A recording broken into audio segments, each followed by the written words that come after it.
षडो ईश सर्वा गुणांचा आरंभारंभतो निर्गुणाचा शारदा मूळ चत्वार वाचा तमोपंथ आनंद या राघवाचा श्रीराम सारिखे पूर्ण वैराग्य जाते निष्ठा परिज्ञान योगेश्वराचे कवी वाल्मिका सारिखा मान्य ऐसा नमस्कार माझा सद्गुरु रामदासा श्रीराम सदा सर्वदा योग तुझा घडावा हे कारणी देह माझा पडावा पेक्षू नको गुणवंता अनंता नायका मागणे हेची आता श्रीराम जय जय सद्गुरु श्री समर्थ रामदास स्वामी महाराज की जय महारुद्र हनुमान की जय सब संतन की जय जय जय साधना विचार अभ्यास वर्गाच्या आजच्या सत्रात मी सर्वांचे स्वागत करतो. खूप छान चिंतन आपलं चालू आहे. शमिकाताई आपल्याला बारकावे खूप छान सांगत आहे. पंचकोश हे प्रकरण आज आपण संपवणार आहोत. सुरुवातीला आज मी एक सूचना देऊ इच्छितो की आज जे काही घटक आपण कव्हर करणार आहोत त्याचा विचार करता आज आपण प्रश्नोत्तरे घेणार नाही आहोत. प्रश्नोत्तरांसाठी आपण व्हॉट्सअप ग्रुपच्या माध्यमातून तो भाग घेणार आहोत.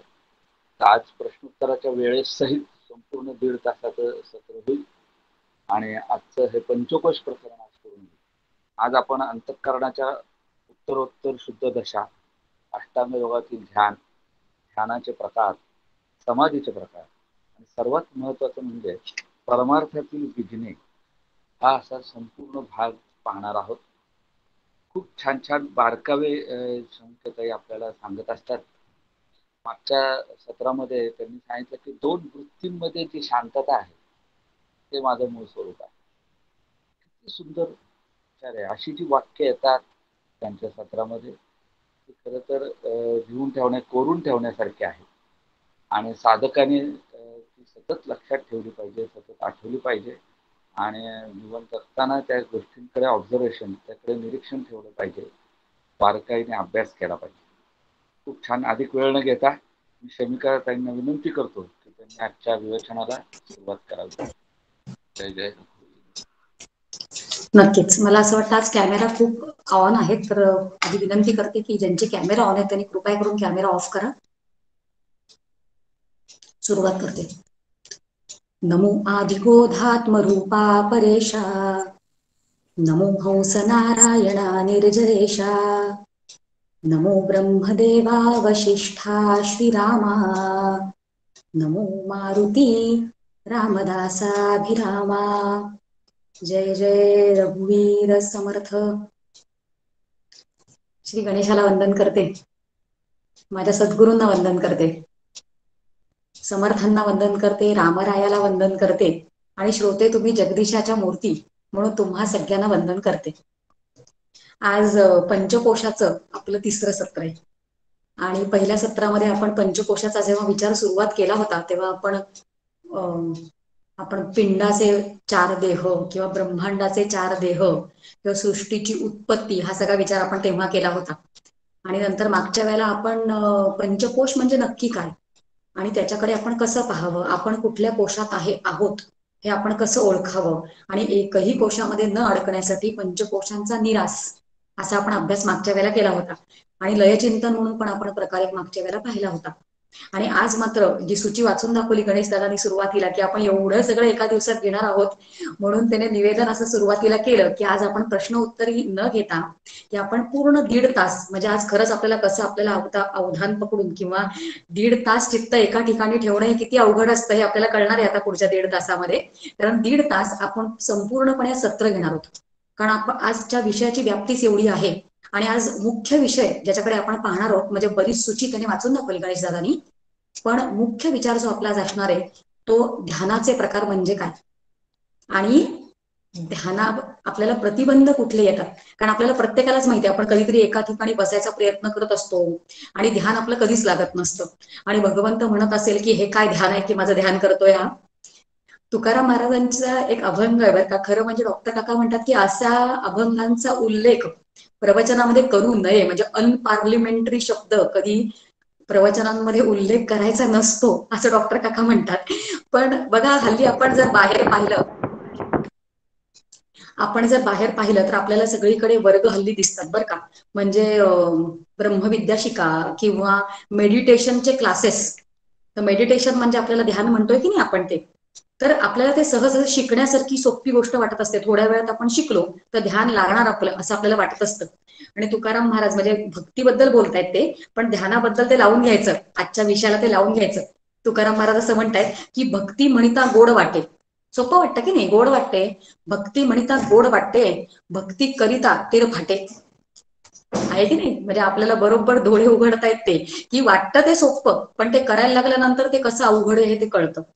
म्हणून आजचा आपला मुख्य विचार जो असणार आहे तो ध्यानाचे प्रकार म्हणजे काय किंवा ध्यान म्हणजे काय. कारण ध्यान हा प्रकार कुठे मोडतो, तो उपासनेत मोडतो का कशात मोडतो, हे आपण आज सगळं पाहणार आहोत बरं का. आणि त्याच्यामध्ये प्रतिबंध कुठले येतात, कारण हे प्रतिबंध जे आहेत, अडथळे जे आहेत, हे आपल्याला एकरूप होऊ देत नाहीयेत. एकरूपता आपली होऊ देत नाहीये, कारण आपण कुठल्या तरी एका मार्गाला लागलेलो आहे आणि आपल्याला आपलीच गोष्ट सापडत नाहीये बघा. म्हणजे आपलीच गोष्ट आपल्याला अनुपलब्ध होते, हे असं होतं का. आपलीच गोष्ट आहे बघा. एक साधा दृष्टांत घेऊया, लौकिकातला दृष्टांत घेऊया बरं का, की आपण बघा आपलं सोनं जे आहे सुरक्षतेसाठी आपण आपलं सोनं बँकेत ठेवतो बरोबर. त्या लॉकरचे आपलंच सोनं असतं, पण आपण बँकेत ठेवतो आणि त्याचे पैसेही आपल्याला बँकेला भरावे लागतात. आता त्याच्यासाठी एक किल्ली माझ्याकडे असते, माझंच सोनं तिकडे आतमध्ये ठेवलेलं आहे, त्याच्यासाठी किल्ली लागते. पण फक्त माझ्याच किल्लीने काम होतं का, नाही ना. माझ्या किल्ली बरोबर बँकेकडे पण एक किल्ली लागते, आणि दोन्ही किल्लींचा जेव्हा आपण, कोणाचा तरी बहुतेक ऑडिओ ऑन आहे, कृपया करून बंद करा, कारण हे सगळं रेकॉर्डिंग मध्ये नंतर पुढे जाते. आपण परत मूळ मुद्द्यावर येऊया. आपण विचार करत होतो की आपलंच सोनं बँकेच्या लॉकरमध्ये ठेवलंय, तर एका किल्लीने काम होत नाही, दुसरी किल्ली पण लागते. आणि जेव्हा बँकेची पण किल्ली लागते तेव्हाच ते खातं उघडतं बघा. आता विचार करा की समजा एखादं लग्नाला आपल्याला जायचंय हा, आणि आपल्याला आपले दागिने हवेत जे बँकेत ठेवलेत, आणि लागून समजा सुट्ट्या, आपल्याला माहितीये की लागून सुट्ट्या बऱ्याच वेळा येतात, म्हणजे शनिवार, रविवार, मग सोमवार. आणि समजा सोमवारी सुट्टी आलेली आहे, बँकेची सुट्टी म्हणजे बँक बंद, नॅशनल हॉलिडे, आणि सोमवारी समजा मला लग्नाला जायचंय. मग काय होतं, म्हणजे मला आयत्या वेळेलाच मी जाऊन काढते ना आई सोनं, म्हणजे माझं सोनं जे आहे, माझे दागिने जे आहेत ते बँकेतच राहतात, आणि मला लग्नाला जे जावं लागतं ते दागिन्यांशिवाय जावं लागतं. म्हणजे माझीच गोष्ट मला अनुपलब्ध असते. आणि बँक जे काही करतं, म्हणजे मी धनवान असून, माझ्याकडे एवढं सगळं, मी धनिक असून पण दारिद्र्यानेच मला त्या लग्नाला जावं लागतं. आपलीच गोष्ट आहे. आणि ही बँक जी आहे ती देऊन देऊन आपल्याला काय वेगळं देते हो, काही वेगळं स्वतःच काही देते का. ती बँक आपल्याला आपल्याच गोष्टी देते बघा. आपल्याच गोष्टी मिळण्यासाठी जे अडथळे असतात तो आजचा मुख्य विषय आहे, कारण आपण ध्यानाकडे बघणार आहोत. आणि ध्यान ते आतमध्ये स्वरूप आहे आपलं, पण ते आपल्याला अनुपलब्ध आहे, आणि तिथपर्यंत जाईपर्यंत अडथळे येतात. मग हे ध्यान कसं बरं केलं पाहिजे, त्यात अडथळे का येत आहेत, हा सगळा आपला विचार असणार आहे आजच्या चिंतनाचा. कारण मुख्य कारण जे आहे, मुख्य कारण या अडथळ्यांचं ते म्हणजे विस्मरण. बघा किती खरी गोष्ट आहे ही, की आपल्या स्वरूपाचं आपल्याला विस्मरण झालेलं आहे. आतमध्ये गोष्ट अनुपलब्ध, बघा गोष्ट अनुपलब्ध नाहीये, गोष्ट आहे तिथेच आहे, पण ते उघडं नसल्यामुळे, तिथपर्यंत मला मी पोचू न शकल्यामुळे ती गोष्ट माझीच असून मला मिळत नाहीये. मग काय सुंदर एक छोटीशी गोष्ट, याच्यामधनं महत्वाची गोष्ट आपण या छोट्या दृष्टांतावरनं शिकलो. कारण ते ज्ञान आपल्याकडे असतं आणि आपलं ज्ञान आपल्याला मिळत नाही. आणि सामान्यांचं काय होतं, आपल्यासारख्या सामान्य जनांचं काय होतं की त्या निर्गुणाचं ध्यान किंवा निर्गुणाबद्दलचे विचार त्याला आपण गवसू शकत नाही. निर्गुणाचं ध्यान आपल्यासारखे सामान्य जण करू शकत नाहीत. आणि म्हणून शास्त्राने काय केलंय, तर शास्त्राने वेगवेगळे पर्याय आपल्याला दिलेले. शास्त्र म्हणतं ठीक आहे, निर्गुणापर्यंत तुझी झेप नाही ना, मग सगुणाचा स्वीकार कर आणि मग उपासना कर. मग उपासनेने काय होतं की एक आलंबन आपण समोर धरतो, आणि आलंबन समोर असेल तर ध्यान केंद्रित करायला समोर फोकससाठी गोष्ट सोपी होते. बघा, आजचा सगळा जो विचार आहे तो ध्यान म्हणजे काय हे शिकण्याबद्दल आहे. आणि हे सगळं परमार्थामध्ये कुठले कुठले अडथळे येतात हे सगळं जाणण्याबद्दल आहे. मग शास्त्र आपल्याला काय म्हणतं, निर्गुण नाही ना जमत तुला, मग तू काय कर, तर ईश्वराच्या ईश्वरपणाबद्दल, म्हणजे त्याच्या ऐश्वर्य त्याचं आहे. बघा, ऐश्वर्य म्हणजे काय, ईशनशीलत्व. ईश्वर शब्द कसा तयार झाला आपण बघितलं होतं. ईशनशीलत्व, नियमन करतो, तो नियंत्रक आहे. तर या ईश्वराच्या ईश्वरपणाचे स्मरण करणं म्हणजे ध्यान करणं आहे. म्हणजे आलंबन ईश्वराचं, आपण एखादा समोर, आपल्या समोर एक आलंबन ठेवतो आणि मग आपण ध्यान करतो. आणि ठीक आहे, ध्यानाला सुरुवात केली, मान्य की एका जागी बसलोय, काहीतरी सुरुवात केलीये, रोज एखादा श्लोक म्हणतोय. उपासनेमध्ये ध्यान हे पडतं बरं का, हळूहळू आपल्याला क्लिअर होत जाईल ते सगळं काय आपण बोलतोय ते. पण जर आपण तेवढ्यावरच थांबलो तरी त्याचं काम होतं का, नाही होत. हळूहळू प्रगती करायला हवीच आहे आपल्याला. बघा, वर्षानुवर्ष आपण एका ठिकाणी बसून काहीतरी त्या तत्वाशी एकरूप होण्याचा प्रयत्न करतोय, पण आपण प्रत्येकाने स्वतः चाचपडून पाहावं की आपलं ध्यान खरंच लागतं का, ती वृत्ती जी आहे ती खरंच शांत होते का. म्हणजे आपल्याला डुलकी लागेल एक वेळ ध्यानाला बसल्यावर एका ठिकाणी. आणि ध्यान म्हणजे एका ठिकाणी बसून जे करतो तेच फक्त ध्यान असतं का, ह्याचा पण आपल्याला विचार करायचा आहे. म्हणून या सगळ्या गोष्टींचा आपण का विचार करतोय, कारण जी काही साधनं आपल्याला शास्त्र देतंय या भगवंताशी एकरूप होण्यासाठी, त्याच्यामध्ये आपली हळूहळू प्रगती झाली पाहिजे. मामा दांडेकर नेहमी गमतीने कथा सांगत बरं का, की मामा दांडेकर जे होते ते अगदी तरुण असल्यापासूनच वेगवेगळ्या ठिकाणी व्याख्यानं करायला जात असत बरं का. आणि ते एकदा कोकणामध्ये व्याख्यान करायला गेले होते, आणि कोकणामध्ये त्या त्या गावात त्यांचा मित्रही होता. म्हणून काय केलं त्यांनी की कोकणात गेल्यानंतर ते त्यांच्या मित्राच्या घरी गेले, आणि तेव्हा मामा दांडेकर हे तरुण होते, त्यांचा मित्र. पैसेची राहावे असं, पैसेची राहावे. संदीप फक्त म्यूट करत जा, जे कोण नवीन जॉईन करतायत त्यांना धन्यवाद. हा, तर हे मामा दांडेकर काय करायचे, काय त्यांनी केलं की त्या गावात गेल्यानंतर आपल्या मित्राच्या घरी ते गेले, आणि मित्र पण तरुण होता, ते पण तरुण होते, आणि मित्राला छोटा मुलगा होता 2-2.5 वर्षांचा. आणि तो मुलगा समोर आल्यानंतर मामा दांडेकरांनी विचारलं, काय रे मित्राला, मुलाला काही शिकवलंच की नाही. तर म्हणे हो हो, तो श्लोक म्हणतो ना. तर म्हणे म्हणून दाखव श्लोक. आता तो लहान मुलगा आहे, तो श्लोक म्हणून दाखवत आहे की हरीच्या हाती एक अभंग म्हणून दाखवला लहान मुलाने. अभंग असा होता की हरीच्या हाती एक रंगीत काठी, हरी उभा भीवरी वाळवंटी, तुरा खोविला असे मंजिरीचा, असा विठ्ठल देखला पंढरीचा. असा अभंग म्हटला त्या लहान मुलाने, 2-2.5 वर्षाच्या मुलांनी. असा गोड छोटासा मुलगा असेल तो. आणि मामा दांडेकरांना फार कौतुक वाटलं, त्यांनी फार त्याचं कौतुक केलं. अरे वा वा, किती छान मुलगा आहे, गोड आहे, असं त्याचं कौतुक केलं. आणि बरेच वर्ष मध्ये गेले नंतर बरं का, आणि बरेच वर्षांनंतर मामांना तिकडेच त्याच गावात परत काहीतरी एखाद्या व्याख्यानाचं आमंत्रण होतं. 20-22 वर्ष मध्ये गेली होती. आणि मग मामा परत त्यांच्या त्या मित्राकडे गेले त्यांना भेटायला. आणि मग त्यांनी आठवण केली, अरे तुझा मुलगा आता मोठा झाला असेल, तर त्याला काही आता येतं की नाही, काही म्हणता येतं की नाही, त्याला बोलवलं समोर, मला तो आठवतोय. तर म्हणे आहे की माझा मुलगा. आणि मग त्यांनी त्या मुलाला बोलवलं, आणि त्या मुलाला सांगितलं की अरे तू लहान असताना, आता हा देखणा मोठा उंच झालाय छान, आणि त्याला सांगितलं अरे तू लहान असताना खूप एक छान अभंग मला म्हणून दाखवला होतास, आता एखादा अभंग म्हणून दाखव की. आणि तो मुलगा जो आहे, जो मोठा झालेला आहे, तो मुलगा आता म्हणतो की हरीच्या हाती एक रंगीत काठी. आणि तेव्हा मामा असं म्हणतायत, एका व्याख्यानात त्यांनी हा प्रसंग सांगितला होता की 20-22 वर्षानंतर पण तो तोच अभंग जर म्हणत असेल तर त्याच काठीने त्याला रंगवावं असं मला वाटलं म्हणे. बघा, इतके वर्ष आपण एखादं साधन करत असतो, पण त्या साधनेमध्ये जर काही फरक पडत नसेल, काही प्रगती होत नसेल, तर आपण ज्या पद्धतीने साधन करतो आहोत ते आपलं साधन नक्की चुकतंय. त्याची त्याची प्रक्रिया, ते करण्याची पद्धत नक्की चुकते आहे हे आपल्याला कळलं पाहिजे.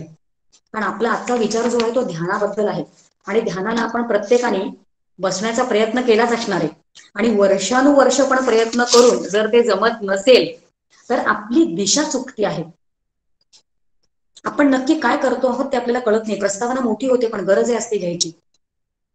बघा, अकबर राजे राजे होते, ते झोपेतनं एकदा उठले बरं का. अकबर राजे झोपेतून जेव्हा राजा उठणार तेव्हा आजूबाजूला शिपाई तैनातच असणार आहेत. कोणीतरी तिकडे आहेच उभं त्यांच्या बघायला, देखरेखीसाठी. काही ते देत आहेत का, काही सांगतायत का काम, त्यांची आज्ञा काही आहे ते घेण्यासाठी समोर शिपाई उभेच असणार आहेत, त्यांचे सेवक. तर अकबर राजे झोपेतनं थोडे अर्धवट झोपेत होते, ते पूर्ण जाग आली नव्हती, आणि झोपेमधनं उठताना जोरात ओरडले, ते जाओ बुलाओ असं जोरात ओरडले. आणि आजूबाजूचे 2-4 शिपाई होते ते एकदम घाबरले आणि कुठेतरी धावायला लागले, काहीतरी घ्यायला आणायला धावायला लागले. आता धावले तर आहेत शिपाई, पण काही कळलंच नव्हतं की काय बोलतायत अकबरराजे. आणि म्हणून थोड्या वेळाने परत समोर येऊन माना खाली घालून, कारण त्यांना काय करावं हे काही कळलंच नव्हतं, तोपर्यंत अकबर राजांना व्यवस्थित जाग आली होती. आणि त्यांनी त्या शिपायांना विचारलं की मी जाव बुलाव असं म्हटलं तर तुम्ही पळालात कशाला? जाव म्हणजे कुठे जाव, आणि बुलाव म्हणजे कोणाला बुलाव?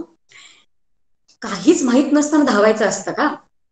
बघा, आपण आपल्याबद्दल विचार करतोय की आपण मागच्या वेळेला आपण हा उल्लेख केला होता की आपण जे काही साधन करतो, जे काही ऐकतो ते प्रथमपुरुषी लावून घ्यायचं, की मी काय करते आहे, या सगळ्याचं श्रवण मी का करते, या सगळ्याचं वाचन मी का करते, याच्यामधनं माझ्या जीवाला काही फायदा होतो आहे का, माझी वाटचाल योग्य त्या प्रमाणात चाललेली आहे का, योग्य त्या दिशेने चाललेली आहे का, काही फरक पडतोय का त्याच्यामध्ये.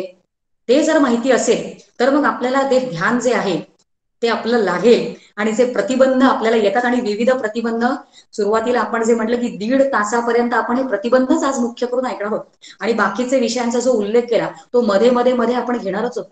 जे परमार्थ विज्ञान ग्रंथामध्ये आलेला आहे या विषयाच्या अनुषंगाने तो विषय तिकडे तिकडे आपण पेरायचा प्रयत्न करूया. कारण आपण हे सगळं जे करतो आहोत ते ब्रह्मचिंतनासाठी करतो आहोत, आणि मुख्य करून का करतो आहोत की ते ब्रह्मतत्व मीच आहे या अनुभवासाठी. कारण क्षणोक्षणी मला हे सगळं आजूबाजूचं जे द्वैत असतं ते मला भासत असतं. आता मुख्य विषयाकडे जरा शिरायचा प्रयत्न करूया बरं का. ध्यानाचा विषय आजचा, ध्यान म्हणजे काय. तर योग मार्गातनं जेव्हा आपण विचार करतो, योगाच्या अंगाने जेव्हा विचार करतो, तेव्हा ज्याला आपण ध्यान असं म्हणतो, बघा छान आहे मुद्दा हा. किती वर्ष अभ्यास केल्यानंतर आम्हाला हा पुढे आला होता. मला असं वाटतं का आम्हाला हे लवकर कळलं नाही, की हे तेच असतं. शब्द फक्त आपल्याला बऱ्याच वेळा माहिती असतात. योग मार्गातनं विचार करताना जेव्हा आपण ज्याला ध्यान असं म्हणतो त्यालाच ज्ञान मार्गात निदिध्यासन असं म्हणतात. बघा, ध्यास लागला पाहिजे जेव्हा आपण असं म्हणतो. ज्ञान मार्गात त्यालाच निदिध्यासन असं म्हणतात, आणि त्यालाच भक्ती मार्गात, पटकन विचार करा बरं काय असेल, त्यालाच भक्ती मार्गात अनुसंधान असं म्हणतात. तिन्ही एकच गोष्टी आहेत. आणि मग ध्यानाचं रूपांतर पुढे पुढे आपल्याला समाधीपर्यंत घेऊन जायचं असतं. आणि ध्यान हे चालता फिरता होतं का, एकाग्र होणं म्हणजे ध्यान असतं. असे वेगवेगळ्या पद्धतीने आपण या ध्यानाकडे आज पाहणार आहोत. बघा, ध्यान म्हणजे नक्की काय. ध्यानाची व्याख्या केली आहे शास्त्राने. शास्त्र असं म्हणतं की धारणेच्या विषयावर एका क्षणी जो अनुभव येतो, एक क्षणाचा जो अनुभव, कारण धारणा असते आपली. बघा, आपलं मन जे असतं ते एखाद्या गोष्टीवर, म्हणजे धारणा म्हणजे त्या क्षेत्रात शिरणं. एखाद्या गोष्टीबद्दल आपण राम असं विचार करूया बरं का. तर रामाच्या संदर्भात सगळा विचार, धारणेचा आधी विचार, आणि मग ध्यानबिंदू जेव्हा येतो तेव्हा फक्त ध्यान. एका बिंदूवर जेव्हा विचार करतो तेव्हा ते ध्यान होऊन जातं. आधी धारणा, ध्यान, आणि त्याच्या पुढे समाधी. आपण सगळ्या गोष्टी आज बारकाव्यांचा कट विचार करणार आहोत बरं का. ध्यान कळण्यासाठी मग ध्यान आणि समाधीमध्ये काय फरक आहे, मग ध्यान आणि ज्ञानामध्ये काय फरक आहे, असं वेगवेगळ्या पद्धतीने आज आपण ध्यानाकडे बघणार आहोत. म्हणजे ध्यान निश्चित आपल्याला कळेल. आणि जे काही प्रतिबंध आपल्याला एकरूप होण्यापासून थांबवत आहेत ते एकदा सगळे प्रतिबंध कळले, बघा सगळे आपल्याला जिंकता येणार नाहीयेत, पण ऐकूया तरी. आणि मग आपल्याला कळेल हे प्रतिबंध आहे, हे प्रतिबंध आहे. कारण तोपर्यंत हा प्रतिबंध आहे हेही आपल्याला माहित नसतं. आपण विचार करत आहोत की ध्यान म्हणजे काय आणि शास्त्राने ध्यानाची व्याख्या कशी केली आहे. वाचून दाखवते बरं का. धारणेच्या विषयावर एका क्षणी जो अनुभव येतो तो पुढे येणाऱ्या प्रत्येक क्षणी टिकून राहतो, त्या अवस्थेला ध्यान असं म्हणतात. म्हणजे एका क्षणी आपल्याला ते दिसतंय बरं का, अनुभव येतोय त्या एखाद्या गोष्टीचा, एक लक्ष केंद्रित झालेलं आहे आणि बऱ्याच काळपर्यंत जेव्हा तोच अनुभव येत असतो तेव्हा त्याला ध्यान असं म्हणतात. झालं की नाही छान, त्याच्याबद्दल आपल्याला कळलं ध्यान म्हणजे काय ते, हो की नाही. आता समाधी म्हणजे काय मग ध्यान म्हणजे कळलं की थोड्या बऱ्याच काळापर्यंत आपण एखाद्या गोष्टीवर फोकस करून तिकडेच थांबलेलो असतो, त्याला ध्यान असं म्हणतात. मग समाधी आणि ध्यानामध्ये काय फरक आहे बघा. ध्यान जे आहे ते समाधीची आधीची पायरी आहे असं आपण समजूया. का त्याला आधीची पायरी का म्हटलंय? कारण समाधीमध्ये काय होतं, ध्यानामध्ये आधी काय होतं की ज्या वस्तूची आपण भावना केलेली असते, एखाद्या वस्तूची भावना करतो आपण ध्यानामध्ये, ज्या वस्तूची भावना केलेली असते तिचाच अनुभव फक्त आपल्याला ध्यानात येत असतो. बाकी आपल्याला काही दिसत नाही, सगळं विसर पडतो. आणि जेव्हा आपली तन्मयता वाढते, जेव्हा तन्मयता वाढते तेव्हा मी या गोष्टीचं ध्यान करत आहे याचं पण विस्मरण होतं आणि त्याला म्हणतात समाधी. ही परिपक्व अवस्था आहे ध्यानाची. आता आपल्याला किती छान कळलं बघा. म्हणजे मी ध्यान करते आहे, मी तिथे आहे याचं स्मरण पण संपून जातं. जेव्हा सहजावस्था येते तेव्हा त्याला समाधी असं म्हणतात. आता आपण एक छान फरक पाहिला, ध्यान आणि समाधी याच्यामधला फरक काय हे आता आपण पाहिलं. अजून एका प्रकाराने ध्यानाचा आपण विचार करूया आणि सगळ्या अँगल्सने आपण जेव्हा विचार करायला लागतो ना मग आपल्याला निश्चित कळायला लागतं. आपण अजून एक उल्लेख केला की ध्यान आणि ज्ञान याच्यामध्ये काय फरक आहे. मग ध्यान आणि ज्ञान बघा, ज्ञानात काय होतं, ज्ञानामध्ये प्रमेय आणि प्रमाण, ज्ञान जे आहे ते प्रमाण आणि प्रमेय या दोन गोष्टींच्या अधीन असतं. बापरे, अशा काही व्याख्या आपण करायला लागलो की ते लगेच अवघड वाटायला लागतं की नाही, शास्त्र असं का किचकट बोलतं. पण साध्या भाषेत बोलल्यानंतर लगेच कळतं की किती सोपं आहे ते. बघा, प्रमाण आणि प्रमेय. प्रमेय म्हणजे घट किंवा वस्तू आणि प्रमाण ती गोष्ट कळण्यासाठी प्रमाण काय, समजा माझा डोळा, म्हणजे डोळा हे प्रमाण आहे. आणि प्रमेय म्हणजे एखादा घट किंवा वस्तू, आता समजा हे माझ्यासमोर पेन आहे तर ही वस्तू आहे. म्हणजे डोळ्याने जेव्हा मी हा पेन पाहते तेव्हा मला पेन आहे, हे पेन आहे याचं मला ज्ञान होतं. ते प्रमात्यावर नसतं की ते काय ज्ञान व्हावं, ते समोर आलं की त्याचं ज्ञान होतं. बघा, ज्ञान म्हणजे काय त्याची व्याख्या केली आपण. ज्ञान ते असतं जे प्रमाण आणि प्रमेय याच्या अधीन असतं, प्रमात्याच्या अधीन नसतं. पण त्याच्या बरोबर विरुद्ध ध्यान म्हणजे काय, तर शास्त्र असं म्हणतं की ध्यान म्हणजे जे विधी, विश्वास, पुरुषाची इच्छा आणि अनुष्ठान याच्या अधीन असतं. म्हणजे बघा, म्हणजे विधी म्हणजे शास्त्राने एखादी विधी सांगितलेली असते की हे असं असं मानलं पाहिजे, हे असं असं आहे. दुसरं विश्वास, माझा त्या विधीवर विश्वास आहे, शास्त्राने सांगितलेलं आहे ना, मग माझा तो विश्वास आहे. पुढचं पुरुषाची इच्छा, ते तसं बघण्याची, तसं जाणण्याची, तसं करण्याची माझी इच्छा पण आहे. आणि पुढे अनुष्ठान, ते एका जागी बसावं लागतं, मग ते ध्यान लागतं. म्हणजे इतकं छान उदाहरण आपल्याला शास्त्र देतं बघा. नर्मदेमध्ये गोटे आहेत की नाही साधे, एका विशिष्ट आकाराचे जेव्हा गोटे असतात नर्मदेतले, त्यांना आपण काय म्हणतो, त्यांना शालिग्राम असं म्हणतो, बरोबर की नाही.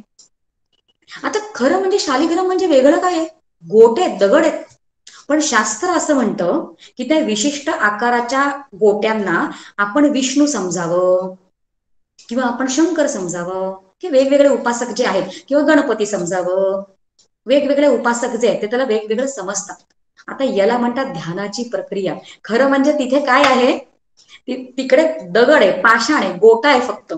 पण माझी भावना काय आहे, माझा भाव काय आहे, तिकडे मी विष्णू भाव ठेवते. आता याला म्हणायचं ध्यान.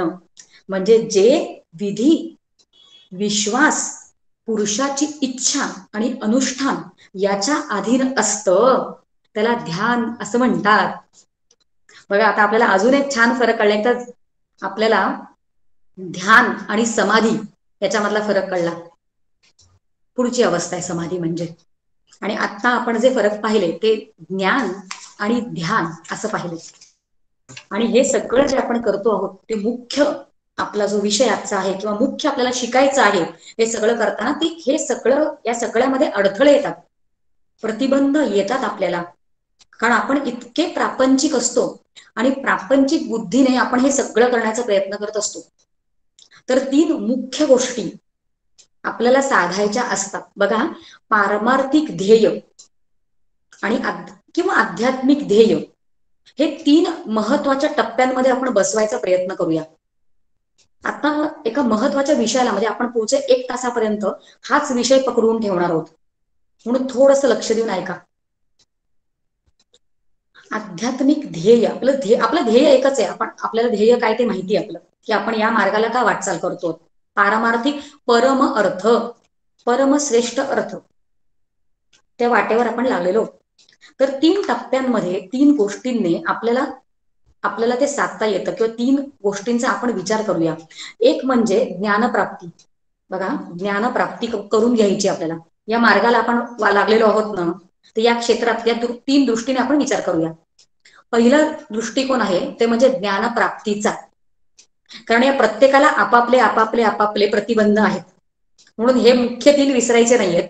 कारण आपण याच्या खालोखाल काय येणार आहे किंवा हे मधलं नंतर काय दुसरं आहे, ध्यानाची सिद्धी. पहिलं काय सांगितलं, ज्ञानाची प्राप्ती. ज्ञान होण्याच्या प्राप्तीमध्ये ज्ञान होणं म्हणजे काय, तर स्वरूप ज्ञान होणं. आणि या ज्ञान होण्याला काय काय प्रतिबंध असतात ते आपण सगळं पुढे पाहणार आहोत. दुसऱ्या क्रमांकावर 3 दृष्टीने विचार करणार आहोत ना. दुसऱ्या क्रमांकावर ध्यानाची सिद्धी. कारण मगाचपासून आपण सगळं बघतोय की ध्यान काही लागत नाही, ज्ञान काही होत नाही. तर ध्यान सिद्ध कसं होणार ते आपण पाहायचं आणि त्याचे प्रतिबंध काय काय आहे ते सगळे पाहत बसायचे आता पुढे. आणि तिसरं, कारण हा सगळा विचार परमार्थ विज्ञानात आजच्या आपल्या विषयामध्ये आलेला आहे, पण आपण त्याला छान काय केलंय, आपण टॅब्युलर फॉर्मॅटमध्ये ते सगळं बसवतोय आणि मग आपल्या समोर एक असा ग्राफ तयार होऊन जातो आणि आपल्याला नक्की कळतं की आपल्याला कुठे कुठे थांबतोय आपण, किंवा आपल्याला अडथळे नक्की कुठे येत आहेत, आपण कशात अडकलेलो आहोत हे आपल्याला सगळं छान कळायला लागतं.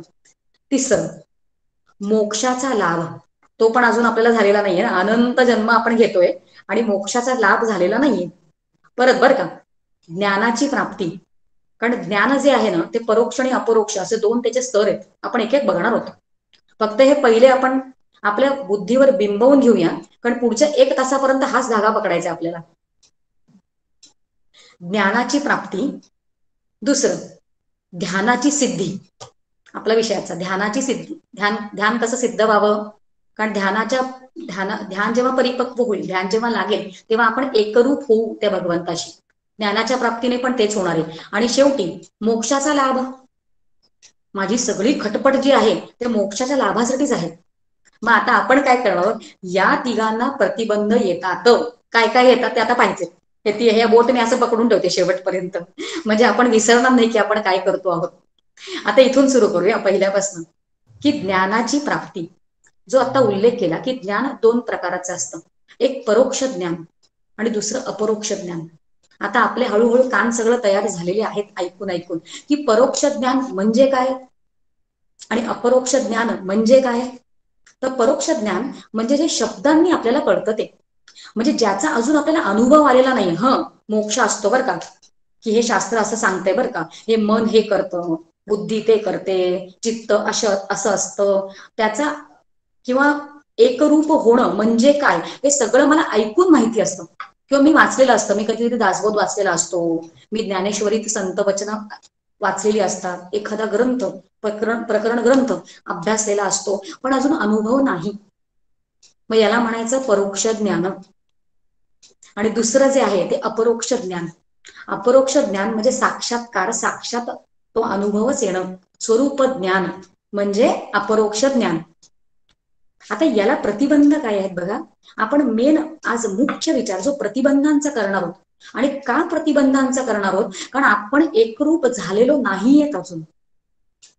आणि एकदा की ही प्रतिबंध काढून टाकली की आपल्याला एकरूप होता येणार, म्हणून मुख्य विचार आपण तो करतोय आज.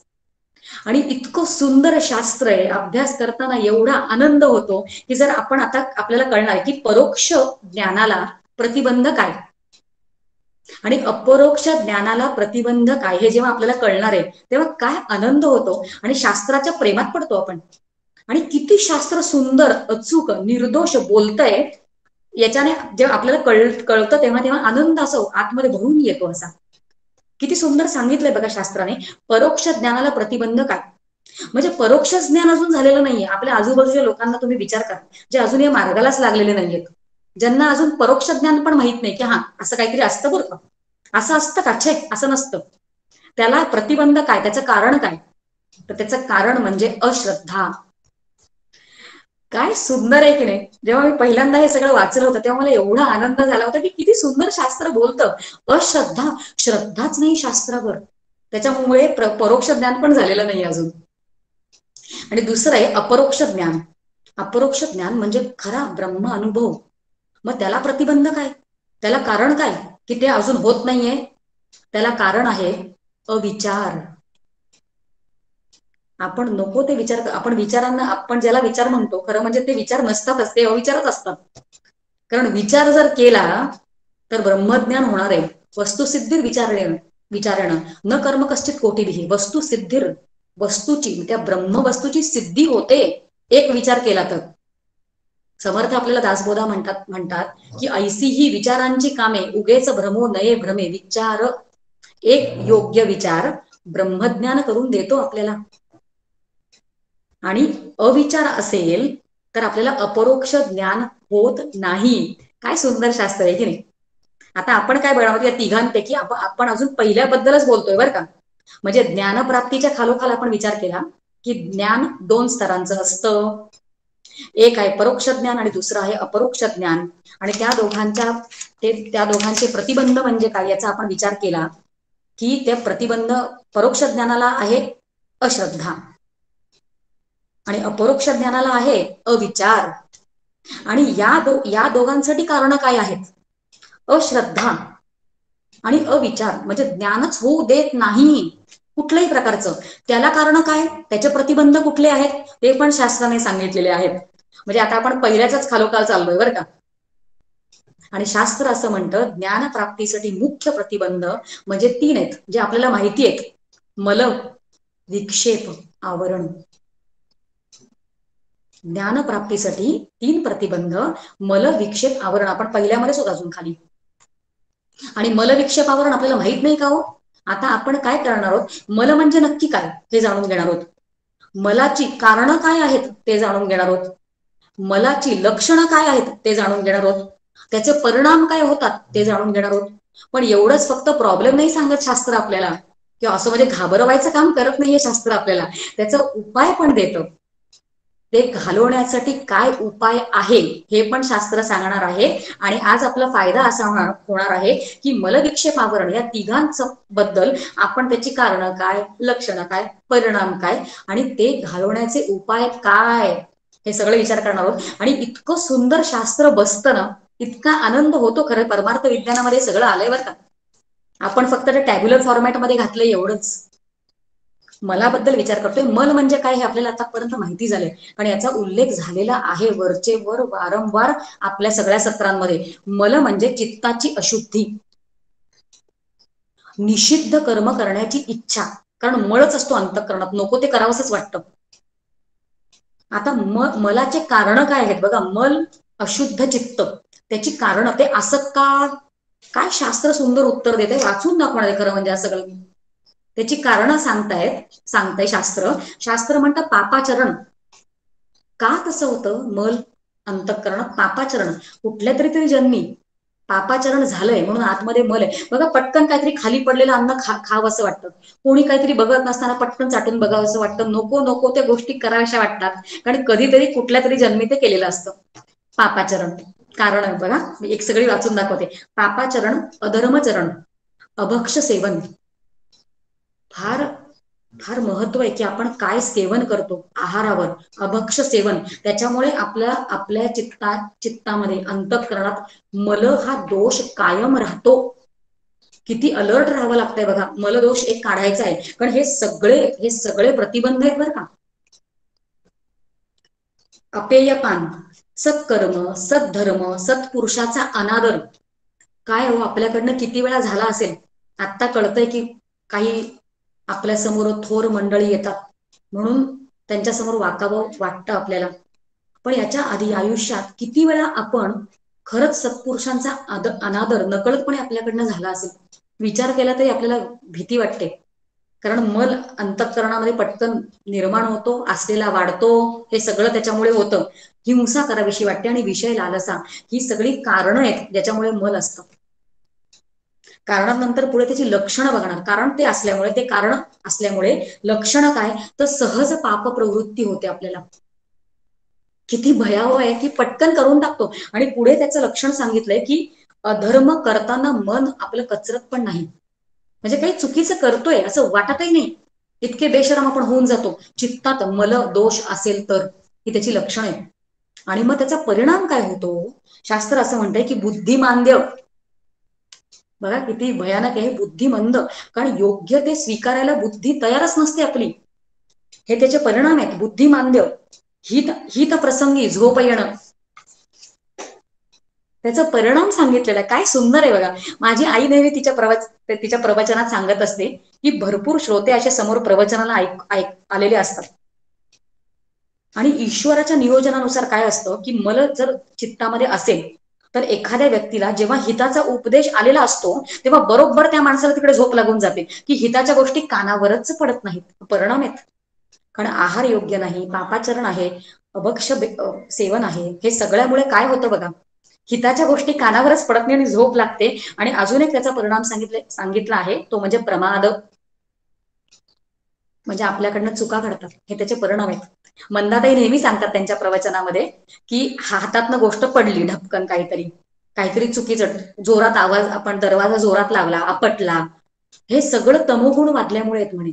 बघा एवढ्या बारीक बारीक विचारच आपण करत नसतो की आता माझ्यामध्ये सत्व जागृत आहे की रजो जागृत आहे की तम आहे.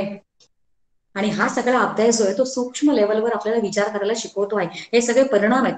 आणि मगाशी त्याचा उल्लेख केला की फक्त घाबरवत नाही शास्त्र आपल्याला, ते घालवण्याचे पर्याय पण देत आहे, उपाय पण देत आहे. तर ते मलदोष घालवण्यासाठी शास्त्र असं म्हणतं एक म्हणजे निष्काम कर्म करावं, दुसरं विहित कर्म करावं. निष्काम करावं ते शिकायला आपल्याला वेळ लागेल, पण विहित कर्म करणं, विहित याचा अर्थ विशेषत्वाने हित.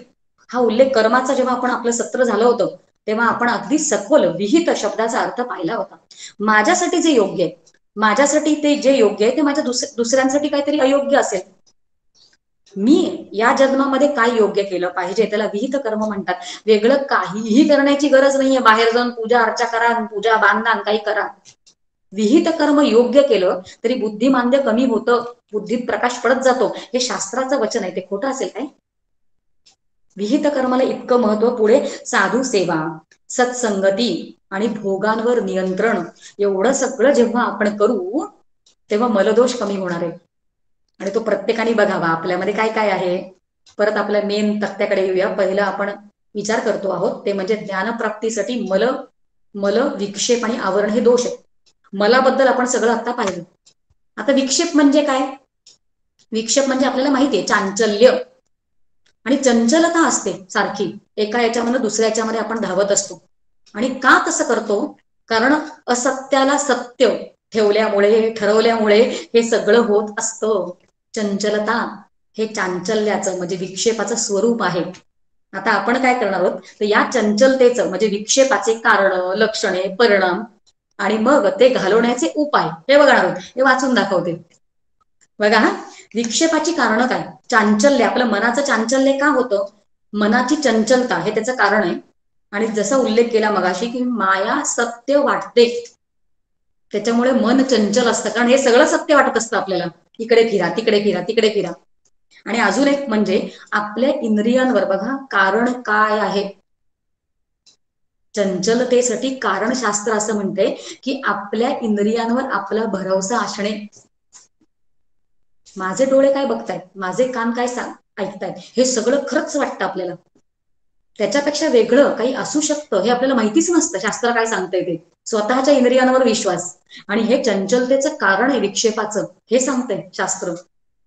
बघा, अशा गोष्टी ऐकल्यामुळे आपल्याला आपली तयारी होते की मला जे खरं वाटतंय त्याच्यापेक्षा वेगळं काहीतरी खरं असू शकतं, सत्य असू शकतं. अशा पद्धतीच्या श्रवणामुळे किंवा शास्त्राच्या वचनांमुळे आपल्याला याचा फायदा होतो. पुढे विक्षेपाची लक्षणं काय आहेत? मनाची भटकंती हे लक्षण आहे. म्हणजे मन फिरत असेल सारखं इकडे तिकडे, तर आपल्याला निश्चित कळायला हरकत नाही विक्षेप आहे, विक्षेप दोष हा आहे. लक्षणं त्याची, मी देह आहे असं वाटणं आणि त्याच धारणेवर संपूर्ण आयुष्यभर व्यवहार करणं, हे विक्षेपाचं लक्षण आहे. आपण बघावं प्रत्येकाने की आपल्याकडे किती आहे ते, किती खरं वाटतंय सगळं आपल्याला. त्याच्या पुढे त्याचे परिणाम काय होतात विक्षेपाचे, ते म्हणजे बुद्धी व्याकुळ होते. काय सुंदर सांगतंय बघा, आणि किती अलर्ट करते आपल्याला शास्त्र. बुद्धी व्याकुळ होते, बेचैन होते, आणि कुठल्याही गोष्टीमध्ये सातत्य नसतं. एक करावंसं वाटतं म्हणून तर दुसरं करावंसं वाटतं, चंचलता, आणि बुद्धीची निर्णायक शक्ती आपली क्षीण होते चंचलतेमुळे. आता उपाय पण दिलेले आहेत, म्हणजे फक्त घाबरून जायचं कारण नाहीये, ते उपाय पण सांगितलेले आहेत शास्त्राने चंचलता कमी करण्यासाठी. आणि ते असं म्हणतात की निष्काम उपासना, निष्काम कर्म आणि निष्काम उपासना हे दोन्ही अवघडच होऊन जातं. पण तरी पण करण्याचा प्रयत्न तरी करूया असं ऐकल्यानंतर. निष्काम उपासना, कारण उपासनेने बुद्धी सूक्ष्म होते. एक सहज प्रश्न मनात येऊन जाऊ शकतो की उपासनेने बुद्धी कशी सूक्ष्म होईल, येऊ शकतो की नाही प्रश्न. म्हणजे माझ्यासारख्या अभ्यासूला तर असे प्रश्न येतातच मुद्दाम. आणि शास्त्रावर इतका, म्हणजे शास्त्र इतकं सुंदर आहे आपलं, किंवा शास्त्राने प्रत्येक गोष्टीचं उत्तर देऊन ठेवलेलं आहे. मग आपल्याला उत्तरही मिळतात की काय होतं उपासनेने. आपण जेव्हा उपासना करतो, रोज आपली काहीतरी ठरवलेली उपासना असते, सद्गुरूंनी सांगितलेली उपासना असते, ते केल्यामुळे चित्त शांत होतं. म्हणजे निष्काम कर्माने चित्त शुद्धी, आणि निष्काम उपासनेने, उपासना, चित्त शांती. आणि शांत झालेलं मन सरळ सूक्ष्म होतं, म्हणून बुद्धी सूक्ष्म होते. हे कसं बरोबर अर्थ लागतो बघा, उपासनेने बुद्धी सूक्ष्म होते, अर्थ कळायला सोपा जातो मग. आणि त्याच्या पुढचं वैराग्याचा अभ्यास, म्हणजे आपल्याला उपाय आपण शिकतोय की आपण निष्काम उपासना करावी, कारण उपासनेने बुद्धी शांत होते, सूक्ष्म होते. आणि त्याच्या पुढचं आपण वैराग्याचा अभ्यास वाढवायचा, हा उपाय आहे. कारण आपण जर वैराग्याचा अभ्यास वाढवला तर विक्षेप हा दोष कमी होतोय, त्याचा प्रतिबंध होणार नाही मग आपल्याला. आता तिसरं मलविक्षेप आवरण, असं आपण पाहिलं होतं, आणि आपण अजून पहिल्या क्रमांकावरच विचार करतोय. मी हे सोडणार नाहीये, म्हणजे आपल्याला नंतर कन्फ्युजन होणार नाही की आपण फार काही धागा सोडलेला नाहीये बरं का. तर तिसरं जे आहे ज्ञानप्राप्तीसाठी, ते म्हणजे आवरण. आणि आवरण या शब्दाचं सत्य स्वरूप जे आहे ते झाकलं जातं, आणि ते झाकलेलं असल्यामुळे त्याचा अनुभव आपल्याला येत नाही. आणि त्याचं ते का झाकलं जातं, काय झाकलं जातं, ते सगळं आपण बघणं होत पुढे. पण आवरण म्हणजे एखादी गोष्टाच्या आवरण, म्हणजे ती ते झाकून ठेवलेली असते, ती आहे आतमध्ये गोष्ट, पण आवरण असल्यामुळे ती आपल्याला दिसत नाही, त्याचा अनुभव आपल्याला येत नाही. आपण आत्मस्वरूपच आहोत, पण या ज्ञानावर आवरण आहे, त्याचा अनुभव आपल्याला नाही. का? त्याचं कारण काय आहे? काय सुंदर कारण सांगितलं शास्त्राने. परत शास्त्र म्हणतं मल आणि विक्षेप असल्यामुळे आवरण दोष आहे. मग आता आपण ते कारण सगळी मलदोषाची पाहिली, मग ते पापाचरण, मग अभक्षण, हे सगळं आहे. आणि मनाची चंचलता मधलं आपण पाहिलं, त्याच्यामुळे आवरण आहे. कुठे कुठे आणि कसं काम करायचं आहे बघा आपल्याला. तर कारण तर आपल्याला कळलं आवरणाचं. मग लक्षणे काय आहेत आवरणाची? की तमोगुण वाढतो किंवा झोप लागते, की तमोगुणाचा प्रादुर्भाव होतो आणि त्याचा प्रभाव वाढतो, ही लक्षणे आहेत आवरणाची. आणि त्याचा परिणाम काय? की बुद्धी अंधारात चाचपडत बसते. कारण आवरण असल्यामुळे नको त्या गोष्टीच आपल्याला सत्य वाटत असतात, आणि नको त्या गोष्टींना सत्य मानून ती बुद्धी तिकडे चाचपडत बसते, आणि आपल्याला कधीच हाताला ते नक्की झाकलेलं आतमध्ये काय आहे ते हाताला मिळत नाही, हातात मिळत नाही आपल्याला. आणि परमार्थाशी सुसंगत संबंध, म्हणजे परमार्थाशी सुसंगत संबंध आपल्या आयुष्याला राहत नाही. किती मोठा धोका आहे बघा हा. काहीतरी वेगळं स्वैर वागणं आपलं चालू राहतं जर आवरण दोष असेल तर. पण ते घालवण्याचा उपाय काय सांगताय बघा. जर आवरण दोष घालवायचा असेल तर शास्त्र उपाय देतं सद्गुरूंना शरण जाणे. कारण सद्गुरूंच्या हातामध्ये खरं म्हणजे फक्त आवरण दोष काढणंच आहे. आधीचे 2 दोष जे आहेत, मल आणि विक्षेप, ते सगळं जीवावर अवलंबून आहे. आणि आवरण दोष काढायचं म्हणजे आपण सद्गुरूंना तुम्ही करा बुवा सगळं, तर ते सगळं करत नसतात बरं.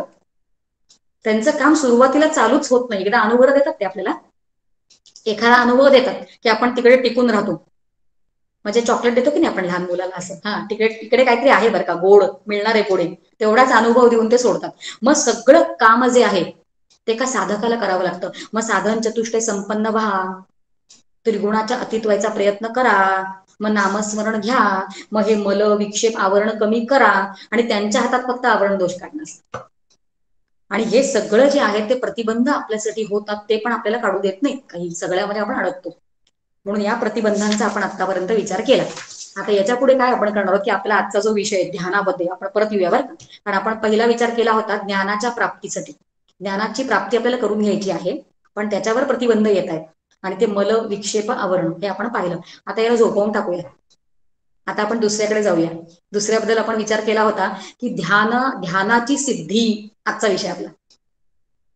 ध्यानाची सिद्धी करून घ्यायची, कारण डायरेक्ट आपल्याला मोक्ष जो आहे, मोक्षाचा लाभ तिसरा, तो मिळत नाहीये. मग स्टेप बाय स्टेप गेलं पाहिजे आपल्याला. मग स्टेप्स काय आहेत? मग ध्यान आहे. ध्यान म्हणजे काय ते सगळं आपण पाहिलं. बघा सुरुवातीला जे परमार्थ विज्ञानामध्ये विषय आलेला आहे, ध्यान म्हणजे काय, की मग ते यम नियम अष्टांग योगाच्या संदर्भात त्यांनी ध्यान हा विषय तिकडे मांडलाय, आणि थोडक्यात मांडलाय तिकडे. कारण मुख्य काय हे सांगणं परमार्थ विज्ञानाचं त्या ग्रंथाला वेगळं आहे. त्यांनी एका वाक्यात एक एक सगळं सांगून टाकलेलं आहे. अष्टांग योगामध्ये ध्यान कुठे असतं? 8 अंग आहेत, त्याच्यामध्ये 7व्या क्रमांकावर ध्यान आहे. आणि मग ते काय काय आहेत ते सगळे ते एका वाक्यात त्यांनी सांगून टाकलेलं आहे तिकडे. मग यम नियम, आसन, प्राणायाम, प्रत्याहार, धारणा, ध्यान आणि समाधी. आणि मग ते एक एक वाक्यात काय ते आपण तिकडे, आणि यम आणि नियम जे आहेत ते आपण, मला असं वाटतं प्रपंच आणि परमार्थ, जेव्हा परमार्थ विज्ञान या ग्रंथात आपण अभ्यास केला होता, त्याच्यामध्ये यम आणि नियम हा आपला अभ्यास झालेला आहे. ते अस्तेय काय, अहिंसा, सत्य, अस्तेय, लोभ नसणं आतमध्ये चित्तामध्ये, हा सगळा अभ्यास आपण यमनियमांचा आधी केलेला आहे. आणि आसन हा शब्द उच्चारला तरी आपल्याला कळतं की जर ध्यान साधायचं असेल अष्टांग योगातलं बरं का, म्हणजे योग मार्गातल्या अष्टांग योगामधनं ध्यानाबद्दल जर आपण विचार करत असू, तर जर आपल्याला योग साधायचा असेल तर आसन म्हणजे आसन मांडता तर आलं पाहिजे आधी. 1 तासभर तरी मांडी घालून बसता येते का आपल्याला? शरीर पण शांत नाही आणि मन पण शांत नाही. शरीराची बैठक किंवा प्राणायाम, श्वासावर नियंत्रण, प्रत्याहार. प्रत्याहार सांगता येते किती अवघड आहे. सगळ्या इंद्रियांचा आहार सांभाळणं. डोळ्यापुढे काही आलं की आपण भोग घेतोच, डोळ्यांनी बघतोच, कानाने ऐकतोच. सगळ्या इंद्रियांच्या आहारावर नियंत्रण म्हणजे प्रत्याहार आहे. नाही जमत आपल्याला काही याच्यामधलं. आणि त्याच्या पुढे धारणा आहे. धारणा म्हणजे त्या क्षेत्रात एंटर करणं, हा उल्लेख मगाशी केला होता. म्हणजे ध्यान करण्याच्या आलंबनावर चित्त स्थिर होणं म्हणजे धारणेमध्ये जाणं, त्याच्या जवळपास. मंदाताईंनी एका प्रवचनात खूप छान सांगितलं. याच्यावर प्रत्येकाकडे आपण थांबू शकत नाही होत खरं म्हणजे, पण एक धावता उल्लेख करते की जर का रामाचं ध्यान करायचंय तर धारणा म्हणजे काय, तर रामाच्या संबंधात ज्या काही गोष्टी येतात त्या सगळ्या धारणा आहेत असं समजूया. आपल्याला समजण्याच्या भाषेत बोलतोय अरे आपण. आता रामाचा विचार केला की सीता पण येते, मग नंतर हनुमंत पण येतो, आणि अगदीच जास्तीत जास्त काय पुढे जाऊन लंका पण येते आणि रावण पण येतो. हे सगळं धारणा क्षेत्र, त्या क्षेत्रात एंटर करायचं. ज्याचं ध्यान आपल्याला करायचंय त्याची धारणा फॉर्म करायची, म्हणजे बाकी सगळं सोडावं लागतं. मग तेव्हा जेव्हा मी रामाच्या धारणेमध्ये आहे तेव्हा मग माझी मुलगी काय करते, ती शाळेत गेली की नाही याचा विचार मला येत नाही. म्हणून धारणेला महत्व आहे बरं का, क्षेत्र आणि त्याच्या पुढचं ध्यानबिंदू. आता ते सगळं बाजूला सोडून फक्त राम असं झालं की ध्यान होतं. आणि मी रामाचं ध्यान करते आहे हे पण जेव्हा गळून पडतं तेव्हा त्याला समाधी म्हणतात, जसं आपण मगाशी उल्लेख केला होता. या सगळ्या गोष्टी परमार्थ विज्ञानामध्ये खूप छान अजून एक कन्सेप्ट सांगितलेली आहे. ती म्हणजे 3 प्रकारचे ध्यान असतात. त्याच्यामधलं पहिलं आहे प्रतीक ध्यान, दुसरं आहे ध्येयानुसार ध्यान, आणि तिसरं आहे अहंग्रह ध्यान. अहंग्रह ध्यान आपल्याला दासबोधामध्ये पण मिळतो. बऱ्याच आपण ग्रंथांमध्ये आपल्याला अहंग्रह ध्यान म्हणजे काय ते दिसतं. एक एक बघूया बरं का, एक एक वाक्यात जातोय आपण पुढे. पहिलं म्हणजे प्रतीक ध्यान, आणि अवघड नाहीये कळायला, पटकन ऐकल्यानंतर हे काय नवीनच आहे प्रतीक ध्यान म्हणजे, क्लिष्ट वाटतं आपल्याला, पण अर्थ कळला की त्याचं काठीण्य निघून जातं. प्रतीक ध्यान म्हणजे अन्य वस्तूचे अन्य रूपाने जे ध्यान करतो ते. म्हणजे माझ्यासमोर काहीही वेगळी वस्तू असेल, पण मी मात्र ध्यान करताना ती गोष्ट माझा भाव असतो, त्या भावनेने मी त्या गोष्टीचं ध्यान करते. बघा, अगदी मगाशी आपण उल्लेख केला, म्हणजे आता सूर्याला आपण ईश्वर समजणं, किंवा अजून काही एखादी गोष्ट आपण समोर ठेवायची आपल्याला काय म्हणतात कॉन्सन्ट्रेशनसाठी, आणि तो भाव त्या गोष्टीवर ठेवायचा, की त्याला प्रतीक ध्यान असं म्हणतात.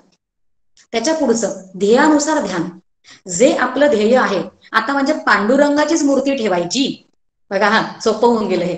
पांडुरंगाचीच मूर्ती ठेवायची, किंवा माझं जर आराध्य दैवत राम आहे तर रामाची मूर्ती ठेवायची, आणि अयोध्येमध्ये जसा राम आहे किंवा गोंदवल्याला जसा राम आहे तोच राम, किंवा पंढरपूरची तीच मूर्ती आणि माझ्यासमोर विठ्ठलाची मूर्ती.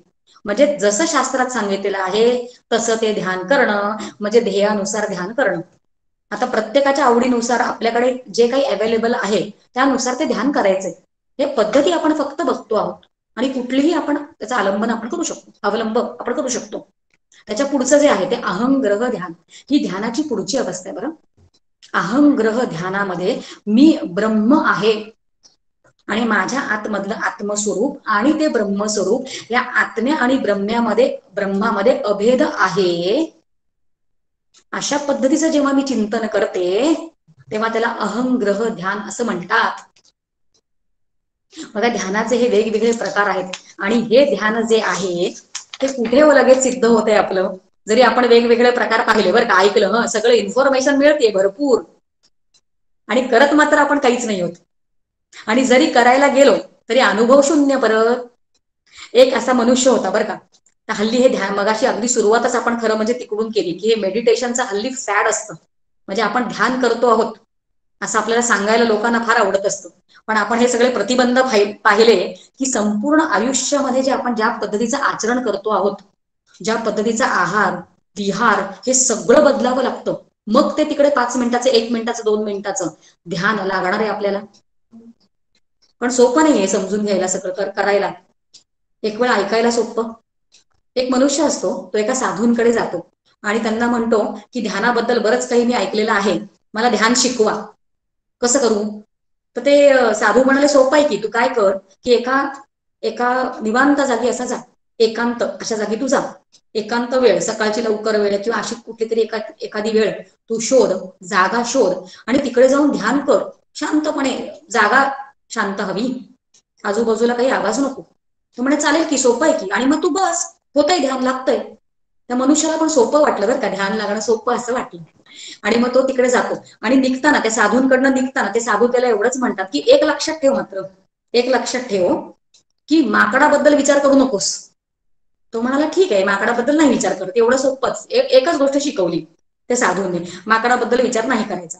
मग ती एकांत वेळ, ती जागा काहीतरी त्याने शोधले सगळं बरं का, आणि तो तिकडे जाऊन ध्यानाला बसला, झाडाखाली वगैरे कुठेतरी एकांत स्थळी गेला असेल तो, आणि तिकडे ध्यानाला बसल्यानंतर खुट्ट जरी कुठेतरी आवाज आला तरी याला माकडाला वाटतं, असं वाटायला लागतं, आणि माकड उगाच दिसायला लागतं तिथे.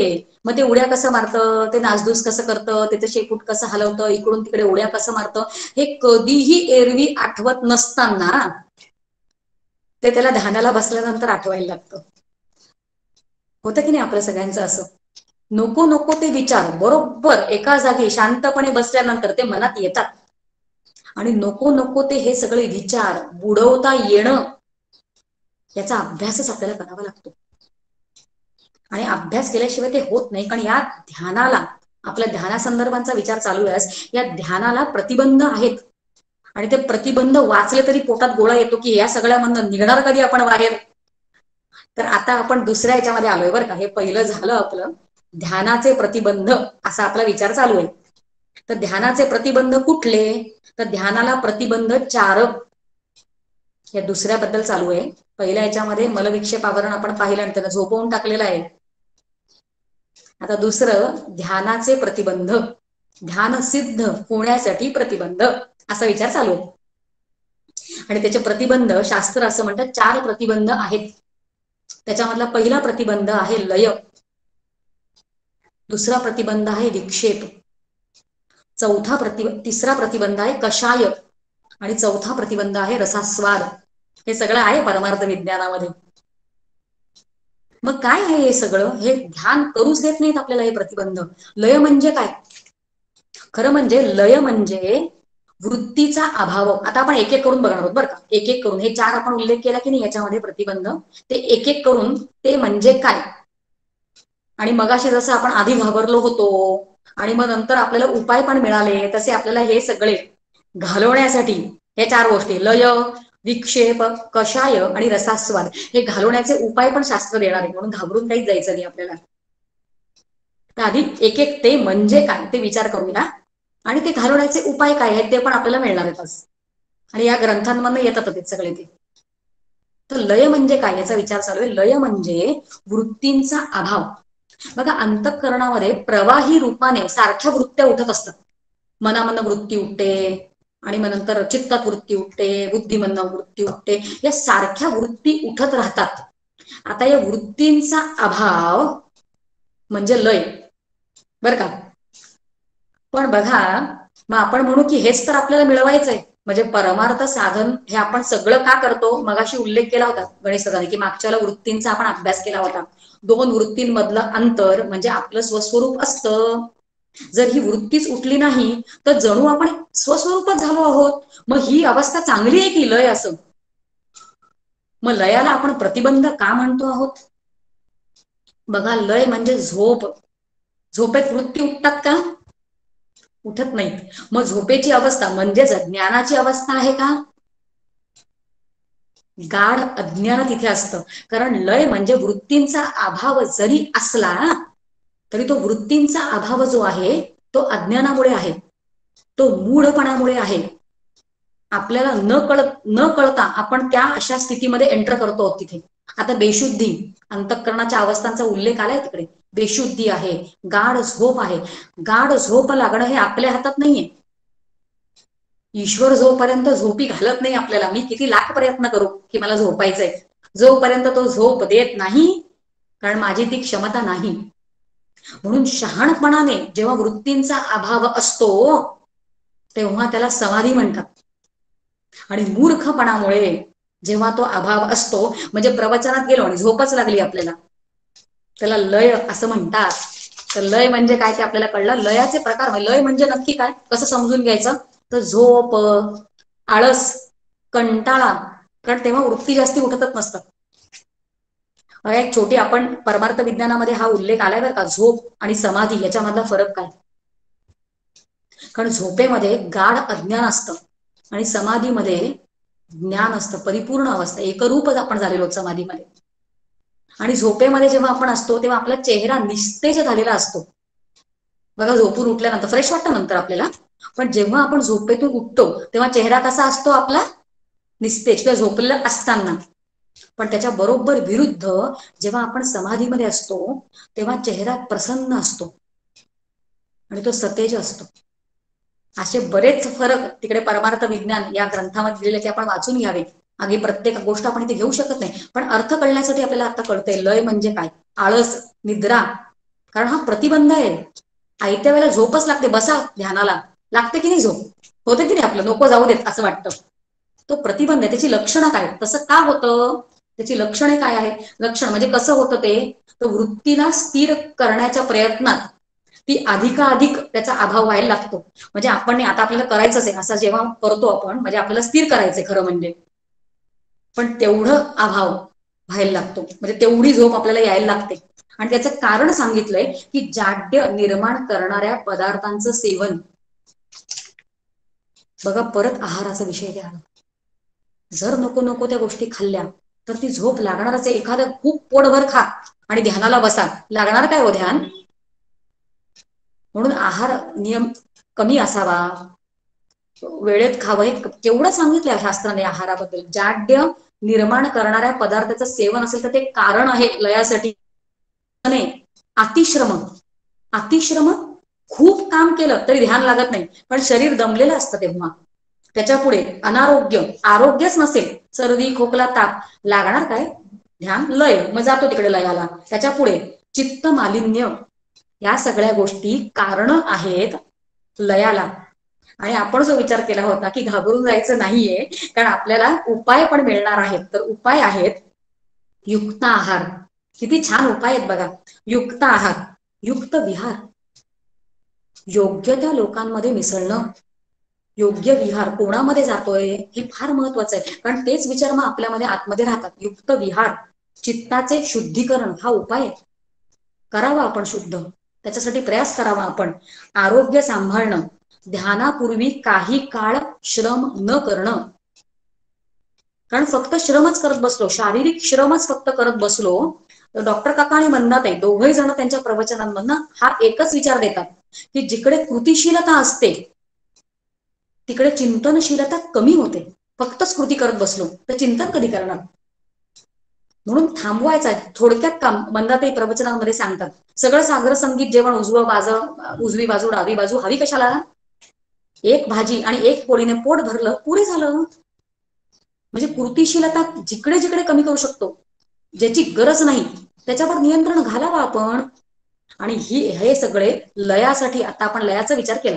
त्याच्या पुढे विक्षेप म्हणजे काय? कारण ते पण ध्यानापासून थांबवत आहे आपल्याला. विक्षेप म्हणजे आपल्याला कळलं, वृत्तींची बहिर्मुखता. चांचल्यामुळे वृत्तींची बहिर्मुखता, त्याचं लक्षण काय? की मी आत्मा आहे असं वाटतच नाही आपल्याला, आणि मी देह आहे, देहोहम, ही बहिर्मुखता असल्याने आपल्याला तो विक्षेप हा दोष आपल्यामध्ये असतो आणि त्याच्यामुळे आपलं ध्यान लागत नाही. त्याची कारणं काय आहेत बघा. इतकी सुंदर कारणं सांगितली आणि ती कशी पटतात. शास्त्र किती सुंदर म्हणतंय की विक्षेपाचं कारण काय, ध्यान का लागत नाही? घाई असते चित्ताची आपल्या अंतःकरणात. लगेच झालं पाहिजे, अजूनपर्यंत का होत नाही? घाई, विलंब सोसत नाही आपल्याला कुठल्याही गोष्टींमध्ये. मग ध्यानात कसा सोसणार आहे? विलंब सोसत नाही. चांचल्याची आपल्याला सवय असते, शांत राहता येत नाही, स्थिरपणाची सवय नसते. हेच म्हणजे चांचल्य. आणि हे सगळं जे आहे याचा आधार म्हणजे या देहाचा आधार घेऊन आपण हे सगळं करण्याचा प्रयत्न करतो. हे त्याचं लक्षण आहे, हे त्याची कारणं आहेत. आणि त्याच्यानंतर आपण विचार काय करणार आहोत की त्याचा उपाय काय. हे सगळं कमी कसं करायचं? विक्षेप, ध्यान करायचंय. मग हा दोष, हा प्रतिबंध कमी कसा करायचा? तर रजोगुण कमी करण्याचा प्रयत्न करावा, असं शास्त्र आपल्याला उत्तर देतं. किती छान आहे बघा. रजो चांचल्याला कारणीभूत आहे. हो, रजोगुण कमी करणं, विषय प्रीती कमी करणं. अडकतोय आपण सगळ्यामध्ये. विषय प्रीती कमी करणं आणि विषयातील दोष पाहणं. मला आठवतंय आपण जे पहिलं सत्र घेतलं होतं परमार्थ विज्ञानामधलं, आपलं अगदी पहिलं सत्र, त्याच्यामध्ये आपण ग्रंथारंभ केला होता. मग ग्रंथ म्हणजे काय, मग अनुबंध चतुष्टय म्हणजे काय, हे आपण तेव्हा सगळं पाहिलं होतं. आणि परमार्थ विज्ञान या ग्रंथामध्ये की विषयातले दोष पाहणं असा उपाय अगदी सुरुवातीला परमार्थ विज्ञान या ग्रंथामध्ये दिलेला आहे.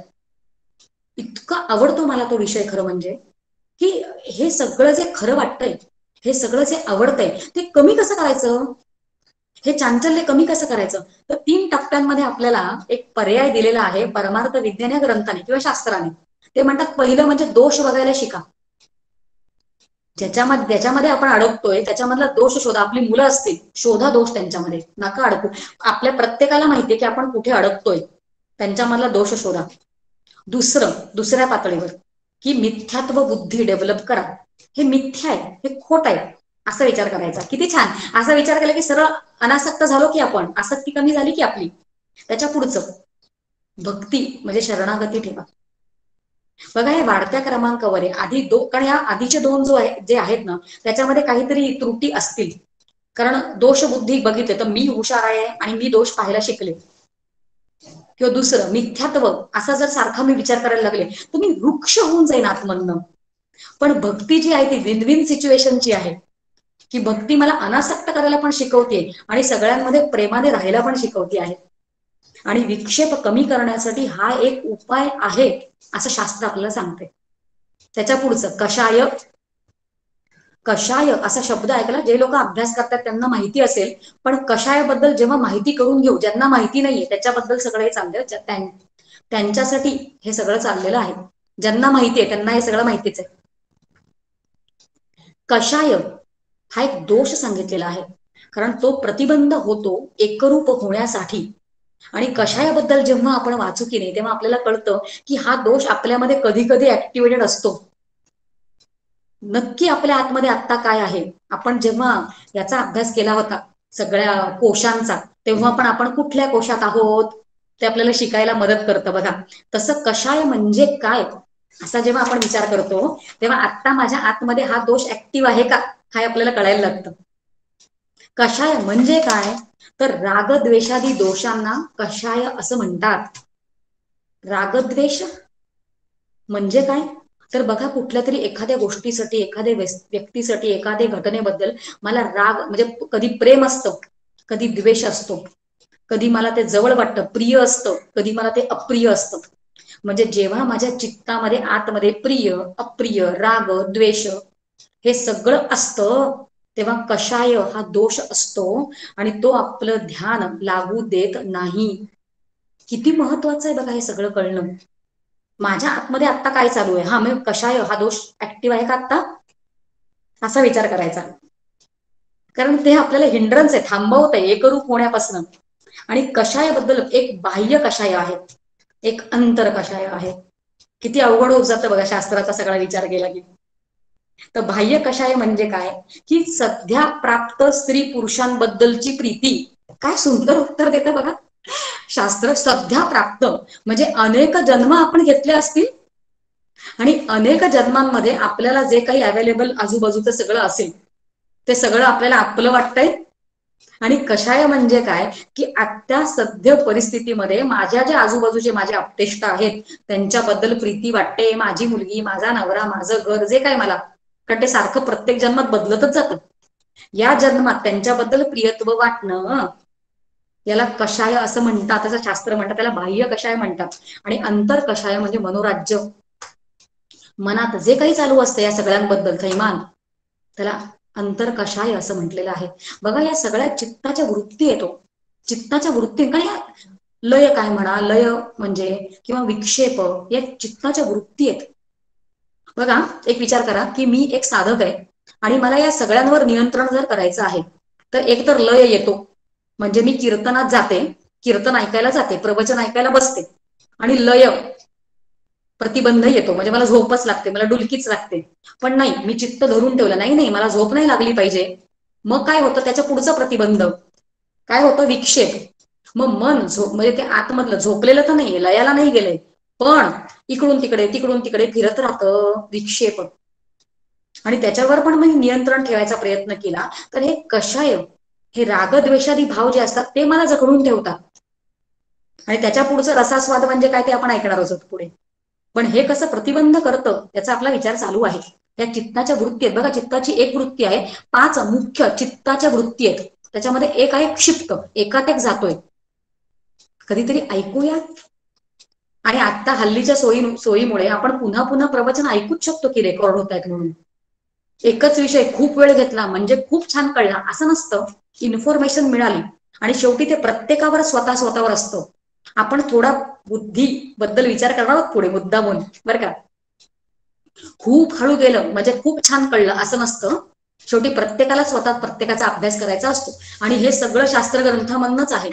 आपण परत शास्त्र ग्रंथांकडे जाऊ शकतो, आपण परत परमार्थ विज्ञान ग्रंथाकडे जाऊ शकतो, आपण परत हे प्रवचन ऐकू शकतो. चित्ताच्या 5 वृत्ती म्हणजे कुठल्या हा आपला विषय चालू आहे. एक आहे क्षिप्त, एक आहे मूढ, एक आहे विक्षिप्त. हे शब्द माहिती आहेत की नाही आपल्याला, क्षिप्त विक्षिप्त. एक आहे एकाग्र आणि एक आहे निरुद्ध. तर क्षिप्त म्हणजे काय, जेव्हा लोकवासना असते, जेव्हा देह वासना असते, शास्त्र वासना असते, ही सगळी रजोगुणामुळे असते, त्याला क्षिप्त असं म्हणतात त्या चित्तवृत्तीला. पुढचं मूढ.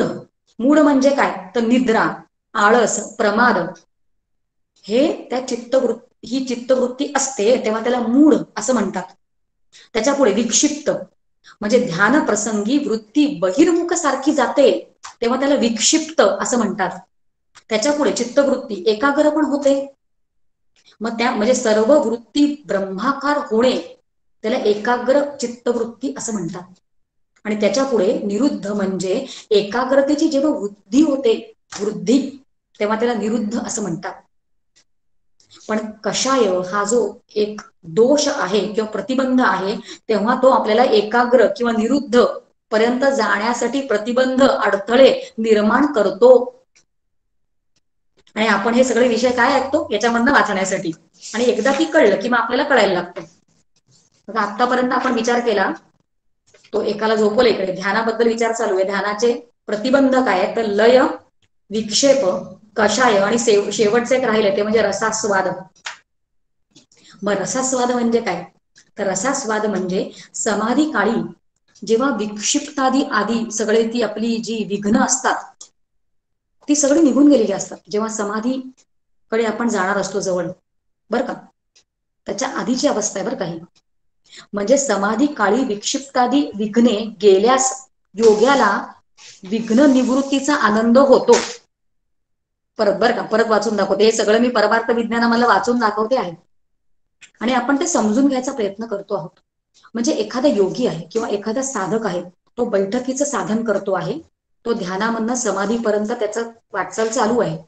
आणि एखाद्या वेळेला काय होतं की जेव्हा त्याच्या सगळ्या वृत्ती, आता इकडे शहाणपणाने वृत्ती तो शांत करतोय बरं का, इकडे लयामुळे नाहीये, लय नाहीये, झोप नाही लागलीये त्याला, तो अतिशय सावध आहे. पण जेव्हा सगळ्या वृत्ती शांत होतात तेव्हा तो आता त्याला आनंद हा मिळतोय तिथे. त्याला आनंद, मी आनंदात आहे हे त्याला कळतंय त्या साधकाला. आणि तो आनंद इतका त्याला आवडतो की त्या आनंदाचा आस्वाद घेत तो तिथेच थांबतो. आणि त्याच्या पुढे एकरूप आहे तिथपर्यंत तो पोचतच नाही. कारण चित्त शांत, बघा चित्ताचं ओझं खाली ठेवलं, ओझं खाली ठेवलं की आपण डेस्टिनेशनला पोचलो असं असतं का? पण ओझं खाली ठेवल्याचा आनंद असतो की नाही, आणि त्या आनंदामध्ये जर तो थांबला तर तो त्याच्या डेस्टिनेशन पर्यंत पोचेल काय? शास्त्र खूप छान आपल्याला उदाहरण देतं बघा, दृष्टांत घेऊया आपण याच्यासाठी. रसास्वाद म्हणजे त्याचाच स्वाद, त्या रसनेचा स्वाद, त्या आनंद उपभोगण्याचा स्वाद तो तिकडे घेत बसतो. बघा सविकल्प समाधी आणि निर्विकल्प समाधीमध्ये जो फरक आहे की सविकल्प समाधीमध्ये काय होतं की तिकडे मी ब्रह्म आहे असं भान शिल्लक असतं. ठीक आहे, मी ब्रह्म ब्रह्म ब्रह्म आहे हे एवढाच विचार असतो फक्त, मी ब्रह्म आहे. पण त्याचा अनुभव घेणारा शिल्लक उरतो, म्हणजे त्याचं भान तिकडे राहिलेलं आहे. म्हणून ही अवस्था जी आहे आनंद भोग, मी आनंद भोगतो आहे हा अनुभव घेण्यासाठी मी तिकडे शिल्लक उरलाच आहे की अजून. आणि म्हणून ती खरी अवस्था म्हटलेली नाहीये. आणि हा साधक काय करतो, तिकडे आनंद मिळतोय, मान्य, तिकडे आनंद मिळतोय, त्याला शून्यावस्था पण म्हटलेली आहे. कारण तिकडे अजून खऱ्या आनंदापर्यंत पोहोचायचंय, पण वृत्ती शून्य झाल्यामुळे त्याला आनंद मिळाल्यासारखा वाटतोय. याला रसास्वाद, आपण खूप बोललो याच्याबद्दल. एक छान दृष्टांत दिलेला आहे की समजा एक धनाची पेटी आहे आणि त्या धनाच्या पेटीवर एक भुजंग बसलेला आहे. आता तो भुजंग असताना त्याच्या आतमधलं धन जे आहे ते मला प्राप्त होणार आहे का? नाही, कारण मी त्या भुजंगाला घाबरते, मी जात नाही त्याच्यापर्यंत. पण जेव्हा तो भुजंग स्वतःहून निघून जातो आणि तो निघून गेल्यानंतर मला प्रचंड आनंद मिळतो. आणि त्या आनंदात जर मी थांबले, मला किती छान उदाहरण आहे, त्या आनंदातच मी थांबले तर धन अजून मला मिळालेलंच नाहीये. कारण धनप्राप्तीचा आनंद वेगळा आहे, आनंदाबाबती जी आहे, तृप्ती जी आहे ती पुढे आहे. पण तो भुजंग निघालेल्याच आनंदावर जर मी थांबले तर त्याच्या आतमधलं धन मला मिळत नाही. हे रसास्वाद समजण्यासाठी आपण उदाहरण घेतले. म्हणून हे चार जे आहे ते प्रतिबंधीकडे थांबू नये, त्याच्या पुढे जो खरा अनुभव आहे तो असतो. आणि हा रसास्वाद हा प्रतिबंध आहे. तर आतापर्यंत आपण एक आपण ज्ञानप्राप्तीचे प्रतिबंध पाहिले, मलविक्षेप आवरण. आणि दुसरं ध्यानाच्या सिद्धीसाठी आपण प्रतिबंध पाहिले ते म्हणजे लय, विक्षेप, कषाय आणि चौथं रसास्वाद, हे आपण सगळे पाहिले. आता त्याच्या पुढे आपण जातोय ते म्हणजे शेवटचं, ते म्हणजे मोक्षाचा लाभ. कारण हा सगळा आपण जो आपला खटाटोप चाललाय तो मोक्ष मिळण्यासाठी चालला आहे. मोक्षासाठी म्हणजे काय, अपरोक्ष ज्ञान हे मिळण्यासाठी, हे होण्यासाठी, म्हणजे जीव ब्रह्म ऐक्य होण्यासाठी हे सगळं आपण करतो आहोत. त्यालाच आपण साक्षात्कार म्हणतो, त्यालाच आपण मोक्ष म्हणतो. त्यालाच आपण मुक्ती, ही सायुज्य मुक्ती ते म्हणतो. म्हणजे मनुष्य जेव्हा जन्म मृत्यूच्या या प्रपंचातून, हे काय सगळं चाललंय या परंपरेतून बाहेर निघून जातो, ती जी अवस्था आहे ती मिळण्यासाठी जे काय आता प्रतिबंध आहेत, म्हणजे ते काय सांगितलेले आहेत, हे परमार्थ विज्ञान ग्रंथात आलेत बरं का, त्याचा उल्लेख आता आपण करूया. मग मोक्ष प्राप्तीसाठी काय बरं प्रतिबंध आहेत? मोक्ष प्राप्ती म्हणजे काय ते आपण पाहिलं, की जीव ब्रह्म ऐक्य होणं. कारण आता सगळ्यात मला हे समजते आहे, माझ्यापासून हे जगत वेगळं आहे. हे जेव्हा एकच आहे, अद्वैतावर जेव्हा मी येईन तेव्हा मला मोक्ष प्राप्ती असणार आहे, बंधनातून मुक्ती, आपण याचा विचार केलाय. आणि त्याला प्रतिबंध काय आहेत? शास्त्र काय सांगतं की त्याला 3 मुख्य प्रतिबंध आहेत. बापरे, कसं एकात एक आपण अभ्यास करतोय बघा सगळा. तो असा एकदा ऐकला की अवघड वाटू शकतो, पण परत परत ऐकलं की आपल्याला कळेल आणि आपल्याला त्याचं साधनेमध्ये रूपांतर करून घेता आलं पाहिजे. डॉक्टर काका नेहमी सांगतात त्यांच्या प्रवचनामधनं की आपण जे काही ऐकतो ते फक्त इन्फॉर्मेशनसाठी, माहिती गोळा करण्यासाठी ऐकत नाही. जे काही ऐकतो त्याचं रूपांतर साधनेमध्ये करून घेता आलं पाहिजे. म्हणजे जर कषाय याच्यामध्ये मी अडकलेले आहे, तर कषायामधनं मला सुटायचंय, म्हणजे मी लगेच लागले साधनेला, कामाला लागले मी. आपण कोशांचा अभ्यास केला, मग कुठल्या कोशामध्ये मी आहे त्याच्यामधनं बाहेर निघायला आपण प्रयत्न करायचा. आपण कर्मांचा आधी अभ्यास केला होता, मग कुठलं कर्म केलं पाहिजे, साधन मिळालं पाहिजे आपल्याला आपल्या अभ्यासामधनं. आता आपण विचार करणार आहोत तो मोक्षाचे प्रतिबंध कुठले. तर मोक्षाचे प्रतिबंध कुठले असतील तर ते 3 मोक्षाचे प्रतिबंध आहेत. एक म्हणजे भूत प्रतिबंध, दुसरं वर्तमान प्रतिबंध, आणि तिसरं आहे आगामी प्रतिबंध. या सगळ्याचा खूप विचार पंचदशी या ग्रंथामध्ये झालेला आहे. अगदी जर कोणाला जमलं, बऱ्याच जणांच्या घरी पंचदशी हा ग्रंथ असेलही, अभ्यासही केला असेल, पण हा विचार जो आहे तो ध्यानदीप प्रकरणामध्ये आलेला आहे की हे 3 प्रतिबंध कुठले. बघा, ध्यानदीपातला एक श्लोक घ्यावासा वाटतोय, कारण हे प्रतिबंध म्हणजे काय, की आपण जो काही अभ्यास करतो आहोत त्या सगळ्याला शास्त्राचा आधार आहे हे आपल्याला कळतं. ध्यानदीपामधला एक श्लोक घेते, अर्धा श्लोक खरं म्हणजे अर्ध चरण त्याच्यामधलं. ते चरण असं आहे, असावपीच भूतो वा भावी वा वर्ततेथ वा. म्हणजे काय, की हा प्रतिबंध भावी, भूत किंवा चालू काळातील असतो. म्हणजे हे प्रतिबंध जे आहेत ते शास्त्रात सांगितलेले आहेत हे आपल्याला कळतं, जे परमार्थ विज्ञानामध्ये पण आलेले आहेत, जे विचारसागर या ग्रंथामध्ये पण आपल्याला दिसतं, आणि उपनिषदांमध्ये जरी आपण गेलो तरी हेच प्रतिबंध सांगितलेले आहेत. मोक्ष मिळण्यासाठी 3 प्रतिबंध. आता ते म्हणजे काय, आता आपण एक एक करून ते सगळे बघणार आहोत. एक तर भूत प्रतिबंध म्हणजे काय, शब्दावरनच कळतं की भूत काळात घडलेल्या ज्या गोष्टी असतात त्याच्यामध्ये रमणं, त्याच्यामध्ये अडकणं हे आपल्याला मोक्षापर्यंत पोहोचूच देत नाही. किती खरी गोष्ट आहे बघा. आणि ध्यानदीपाकडे जेव्हा आपण जातो, इतकं सुंदर सांगितलंय माहिती ध्यानदीपामध्ये की आपल्याला ते भूत गोष्टींमध्ये अडकवतं. त्याच अजून एक श्लोक घेते बरं का ध्यानदीपामधला, की किंवा म्हणजे कारण त्यांनी एक दृष्टांत दिलेला आहे, हे भूत प्रतिबंध आपल्याला कसे अडकवतात ते दाखवण्यासाठी एक दृष्टांत दिलेला आहे. आणि त्या दृष्टांताचा श्लोक जो आहे तो वाचून, अर्धा सरण परत वाचून दाखवते ध्यानदीपातलं, की अतिते नापी महिषी स्नेहेन प्रतिबंधता. हा म्हणजे काय, त्यांनी एक दृष्टांत दिलेला आहे की एक राजा असतो आणि तो राज्याचा त्याग आणि राणीचा त्याग करतो, संन्यास घेतो आणि वनात जाऊन बसतो ध्यानाला. एकरूप मोक्ष हवाय त्याला, म्हणून त्याचे प्रयत्न चालू आहेत. पण तो जेव्हा ध्यानाला बसतो मोक्ष मिळण्यासाठी, तेव्हा त्याला सारखं सारखं स्मरण त्याच्या राणीचं होतं, आणि मग त्याला प्रतिबंध येतो, भूत स्मरण. बघा, भूत प्रतिबंध कसं अडकवतो. आणि आपण प्रत्येकाने प्रथमपुरुषी परमार्थ, मी किती वेळा भूतकाळामध्ये सारखं सारखं जात असते आणि गटांगळ्या खात असते हो. कशाला राहायचंय. डॉक्टर काका तर म्हणतात ज्यांची मुलं परदेशात गेलेली असतात ते सगळे आई वडील फार प्रेमाने त्यांचे फोटो घरी ठेवतात. प्रचिती मात्र सत्तावान, ज्याची प्रचिती येते तेच समोर असलं पाहिजे, नसतील ते समोर तो फोटो ठेवू नका. गेलेल्या माणसांचे फोटो ठेवू नका.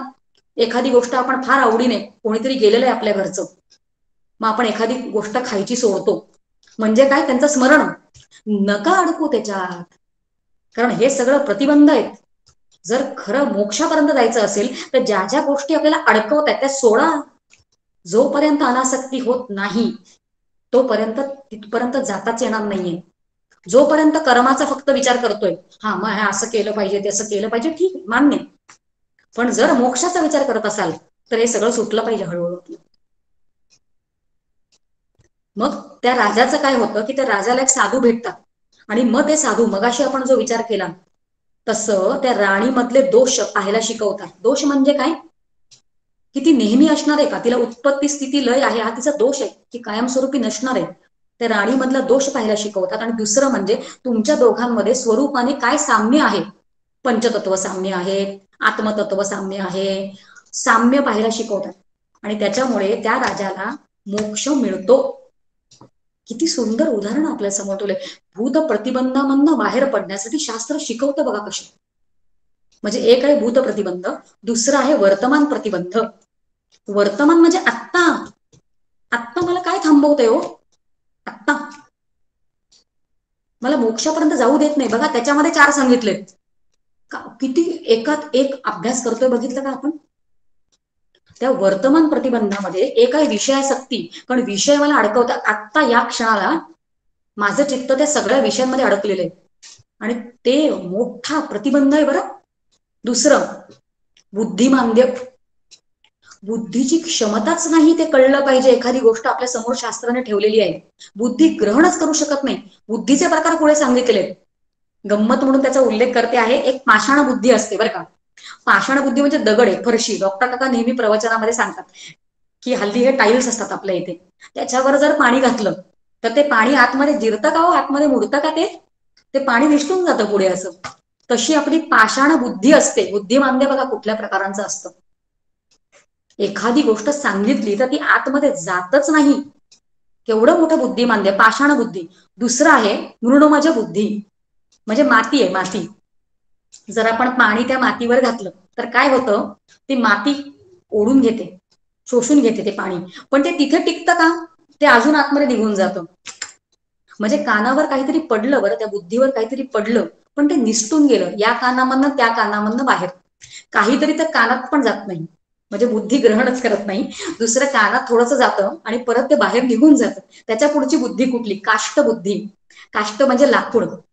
बघा लाकडामध्ये जर एखादा खिळा ठोकला आणि नंतर तो खिळा काढला तर त्याच्यामध्ये ठोकल्याच्या ठिकाणी भोक राहतं की नाही. म्हणजे ती बुद्धी जोपर्यंत उपदेश चालू आहे, उपदेश थोडा ग्रहण करू शकते. कारण तिकडे आपण ठोकू शकलो की नाही आपण खिळा, म्हणजे तेवढं शक्य, तेवढं आतमध्ये ज्ञान ती बुद्धी घेऊ शकते आहे. आणि त्याच्या आतमध्ये जेवढा खिळाची जागा होती तेवढं ते भोग राहिलं पण. म्हणजे जेवढा उपदेश होता तेवढा तो तिकडे टिकला. पण त्याच्या पुढे बुद्धीच नाही की अजून जाऊन ग्रंथांकडे जावं, स्वतः चाचपडावं. या वक्त्याने काय सांगितलं ते खरं की खोटं आहे. स्वतः ग्रंथांकडे जावं, स्वतः त्या पंचदशीकडे जावं, स्वतः विचारसागराकडे जावं, तेवढं बुद्धीच नसते. बुद्धी मान्य आहे कारण तो तेवढ्या पुरतं. म्हणजे जोपर्यंत उपदेशाचा प्रवाह चालू आहे, जेवढा झाला तेवढंच ती ग्रहण करू शकते, काष्ट बुद्धी. आणि त्याच्या पुढची बुद्धी सांगितली आहे ती म्हणजे तैलबुद्धी. आणि तैलबुद्धी म्हणजे बघा, एक मोठं तसराळ घ्या किंवा बादली घ्या, पाणी भरलंय समजा त्या बादलीमध्ये आणि तेलाचा एक आपण त्याच्यावर घातलं बरं का, थोडंसं तेल त्याच्यावर घातलं तर काय होतं, तर ते तेल पूर्णपणे त्याच्या पूर्ण याच्यावर पसरतं, व्याप्त. आणि तेलाची धार, तैलधारावत यद असं आपण तैलधार म्हणतो. म्हणजे तेलाची धार अखंड असते, अखंड रूपाने. आणि व्यापणं हे तैलबुद्धीचं लक्षण आहे. आणि मग नक्की कुठल्या प्रकारची बुद्धी असावी आपली ते आपण विचार करावा. कारण बुद्धी मांद्य याच्यामुळे आपण एकरूप होत नाही, होते एक प्रतिबंध आहे. वर्तमान प्रतिबंधांबद्दल आपला विचार चालू आहे. एक म्हणजे विषयासक्ती, दुसरा बुद्धिमांद्य, तिसरा कुतर्क. म्हणजे आपण प्रापंचिक बुद्धी घेऊन पारमार्थिक काही निकष आहेत ते लावायचा प्रयत्न करतो. रॉंग पॅरामीटर्स रॉंग ठिकाणी लावल्यानंतर कसं होणार, ते कुतर्कच होऊन जातात. स्वतःच्या बुद्धीने, स्वतःच्या अकलेने आपण काहीतरी गोष्ट ठरवण्याचा प्रयत्न करतो. म्हणून आपली बुद्धी जी आहे ती शास्त्र बुद्धीला अलाईन झाली पाहिजे. आता त्याला कुतर्क बुद्धी असं म्हणतात, कुतर्क तो आहे. त्या तर्कामुळे आपण एकरूप मोक्षाचा लाभ होत नाही. आणि शेवटचं एक सांगितलंय वर्तमान प्रतिबंधामध्ये, ते म्हणजे विपर्यय दुराग्रह. मग विपर्यय दुराग्रह म्हणजे काय? सिद्धांत जो मांडलेला असतो वेदांतामध्ये त्याच्या बरोबर उलट मत आपलं स्वतःच करून घ्यायचं, त्याला विपर्यय दुराग्रह असं म्हणतात. आणि ते एक मोठं प्रतिबंध आहे. बघा आतापर्यंत आपण काय पाहिलं, आपण शेवटचं एक पाहायचं राहिलं बरं का, आगामी प्रतिबंध. त्याचा उल्लेख करते आणि बहुतेक विषय थांबवते. पुढे 5 मिनिटं दिसत आहेत फक्त मला. आगामी प्रतिबंधांबद्दल बोलते आणि आपण आज काय विचार केला त्या सगळ्याचा आपण सारूपाने बघण्याचा प्रयत्न करूया आपण नंतर. त्याचा आगामी प्रतिबंध म्हणजे भावी किंवा भविष्य प्रतिबंध, म्हणजे ते अजून आलेलेच नाहीयेत. मग ते कुठले? त्याचं स्वरूप म्हणजे काय? तर प्रारब्ध स्वरूप हे या भावी प्रतिबंधाचं रूप आहे. म्हणजे काय की ते कसं, मग त्याला उपाय काय की ते पुढे आयुष्यात येणार आहेत, मग त्याला उपाय काय? ते अजून आलेले पण नाहीत पण ते प्रतिबंध आहेत. मग त्याला उपाय काय? तर त्याला एक म्हणजे ते जसे येतात तसे ते भोगायचे. आणि ते भोगताना कुरकुर केली, स्वतःकडे कर्तृत्व घेतलं, तर ते जे काही आपण करू तेव्हा वर्तमानात, ते जेव्हा पुढे येतील तेव्हा त्याचं कर्तृत्व घेतलं, ते परत संचितात भर पाडण्याचा प्रयत्न करतायत. कर्माचा झालाय आपला अभ्यास. 2 सत्र घेतली होती आपण परमार्थ विज्ञानासाठी. 2 सत्र कर्मपर आपण घेतली होती. आणि म्हणून आपल्याला अगदी व्यवस्थित कळतं आहे की संचित म्हणजे काय, क्रियामान स्वातंत्र्य म्हणजे काय आणि प्रारब्ध म्हणजे काय. तर प्रारब्ध म्हणजे आगामी प्रतिबंध जे आहे ते भोगून संपवावं लागतं. आणि कुरकुर न करता ते जर भोगलं तर ते संचितात भर पाडत नाही. म्हणजे त्या प्रतिबंधाचा हा उपाय आहे. हा एवढा सगळा विचार जो आहे तो आपण ध्यान म्हणजे काय, त्याच्यामध्ये बेशुद्धी अवस्था आहे, लय अवस्था, ते सगळं आलंय तिथे. आणि यम नियम आपण ते सगळं पाहिलं. आणि मुख्य आपण आज जो विचार केला तो म्हणजे ह्या 3 गोष्टींसाठी जो प्रतिबंध येतो तो. त्याच्यामध्ये आपण पहिलं पाहिलं होतं ते म्हणजे ज्ञानप्राप्ती. त्याच्यासाठी काय प्रतिबंध आहेत? लय नाही. त्याच्यासाठी आपण पाहिलं होतं की मलविक्षेप आवरण. मग त्या प्रतिबंधांवर उपाय पण पाहिला. पहिलं ज्ञानप्राप्तीसाठी. दुसरं ध्यानाच्या सिद्धीसाठी मग आपण त्याचं पाहिलं होतं की लय आहे, मग विक्षेप आहे, मग कषाय आहे आणि रसास्वाद आहे. आणि त्याच्यावर उपाय आपण पाहिले. आणि आता शेवटी आपण जो विचार घेतला तो म्हणजे की मोक्षप्राप्ती. मोक्षप्राप्तीसाठी काय आहेत प्रतिबंध? ते म्हणजे भूत प्रतिबंध, वर्तमान प्रतिबंध आणि भविष्य म्हणजे भविष्यात आगामी प्रतिबंध जे येणार आहेत ते. आणि त्यांच्यावर पण आपण उपाय पाहिला. आणि एवढं सगळं करून आता आपण मात्र या सत्रात थांबतोय, कारण गेले 1.5 तास आपलं चिंतन एका गोष्टीला धरून आहे. आणि हे सगळे प्रतिबंध जरी असले ते एका वेळेला एकच येतं असं वगैरे काही असतं का? तर तसं काही नसतं बरं का. एका वेळेला मल्टिपल प्रतिबंध पण असतात. म्हणजे बघा एक राजकुमारी आहे आणि त्या राजकुमारीला कोणीतरी तरी पकडून ठेवलेलं असतं कुठेतरी. आणि एक राजकुमार जो असतो तो तिला वाचवण्यासाठी, तिला संकटातून सोडवण्यासाठी, जिकडे ती अडकली आहे तिकडून सोडवण्यासाठी हा स्वतः निघतो घोड्यावर बसून. आपण सगळ्यांनी असं कुठेतरी पाहिलंच असेल. आणि हा जेव्हा निघतो तेव्हा याला काय कमी संकट येतात का? मग अग्नी, काहीतरी मध्येच धूर, आग, आणि मग डोंगरावर चढाव, मग पाणी, मग पाऊस, हे सगळं पार करून त्याचं जे ध्येय असतं तिथपर्यंत त्याला पोहोचावं लागतं. मग त्याला एका वेळेला एकच प्रतिबंध येतो असं होतं का? बरेच प्रतिबंध त्याच्या ध्येयापर्यंत पोहोचेपर्यंत त्याला आलेले असतात. आणि हे सगळे प्रतिबंध जेव्हा तो बाजूला करतो तेव्हाच तो त्याच्या ध्येयापर्यंत पोहोचतो. तसं आपल्याकडे हे आपल्या एका वेळेला एकापेक्षा जास्त प्रतिबंध असू शकतात. पण ते प्रतिबंध एकदा कळले की त्यांच्यावर मात करायला आपलं सोपं जातं. म्हणून आता मात्र आपण काय करतो की हे सत्र थांबवतो आहे.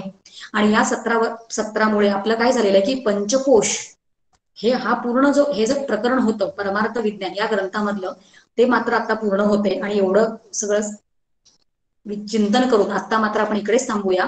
समर्थांना परत वंदन करते. आणि या संपूर्ण प्रवचनमालेची किंवा सत्रांची अभ्यासमालेची ज्यांनी आयोजन केलेलं आहे त्या शिवसमर्थ प्रतिष्ठानाला खरंच धन्यवाद देते. कारण त्यांच्यामुळे आपली सोय झाली बघा या अभ्यासाची. माझं शेवटचं सत्र असणार आहे परमार्थ विज्ञानामध्ये. म्हणून समारोपीय 1-2 शब्द बोलते की ज्या कार्यकर्त्यांनी हे असं आयोजन केलेलं आहे त्या सगळ्यांना मनापासून आपण सगळेजण धन्यवाद देऊया. आता मात्र इकडेच थांबते. जय जय रघुवीर समर्थ. जय श्रीराम. आज आपण प्रश्नोत्तर घेणार नाही आहोत. संदीप, शेवटचे प्रार्थना घे. पुढचं सत्र आपलं माया आणि ब्रह्म या विषयावर सीमाताईंचं होणार आहे. पुढची 4 सत्रांमध्ये माया ब्रह्म हे प्रकरण आपण अभ्यासणार आहोत. संदीप.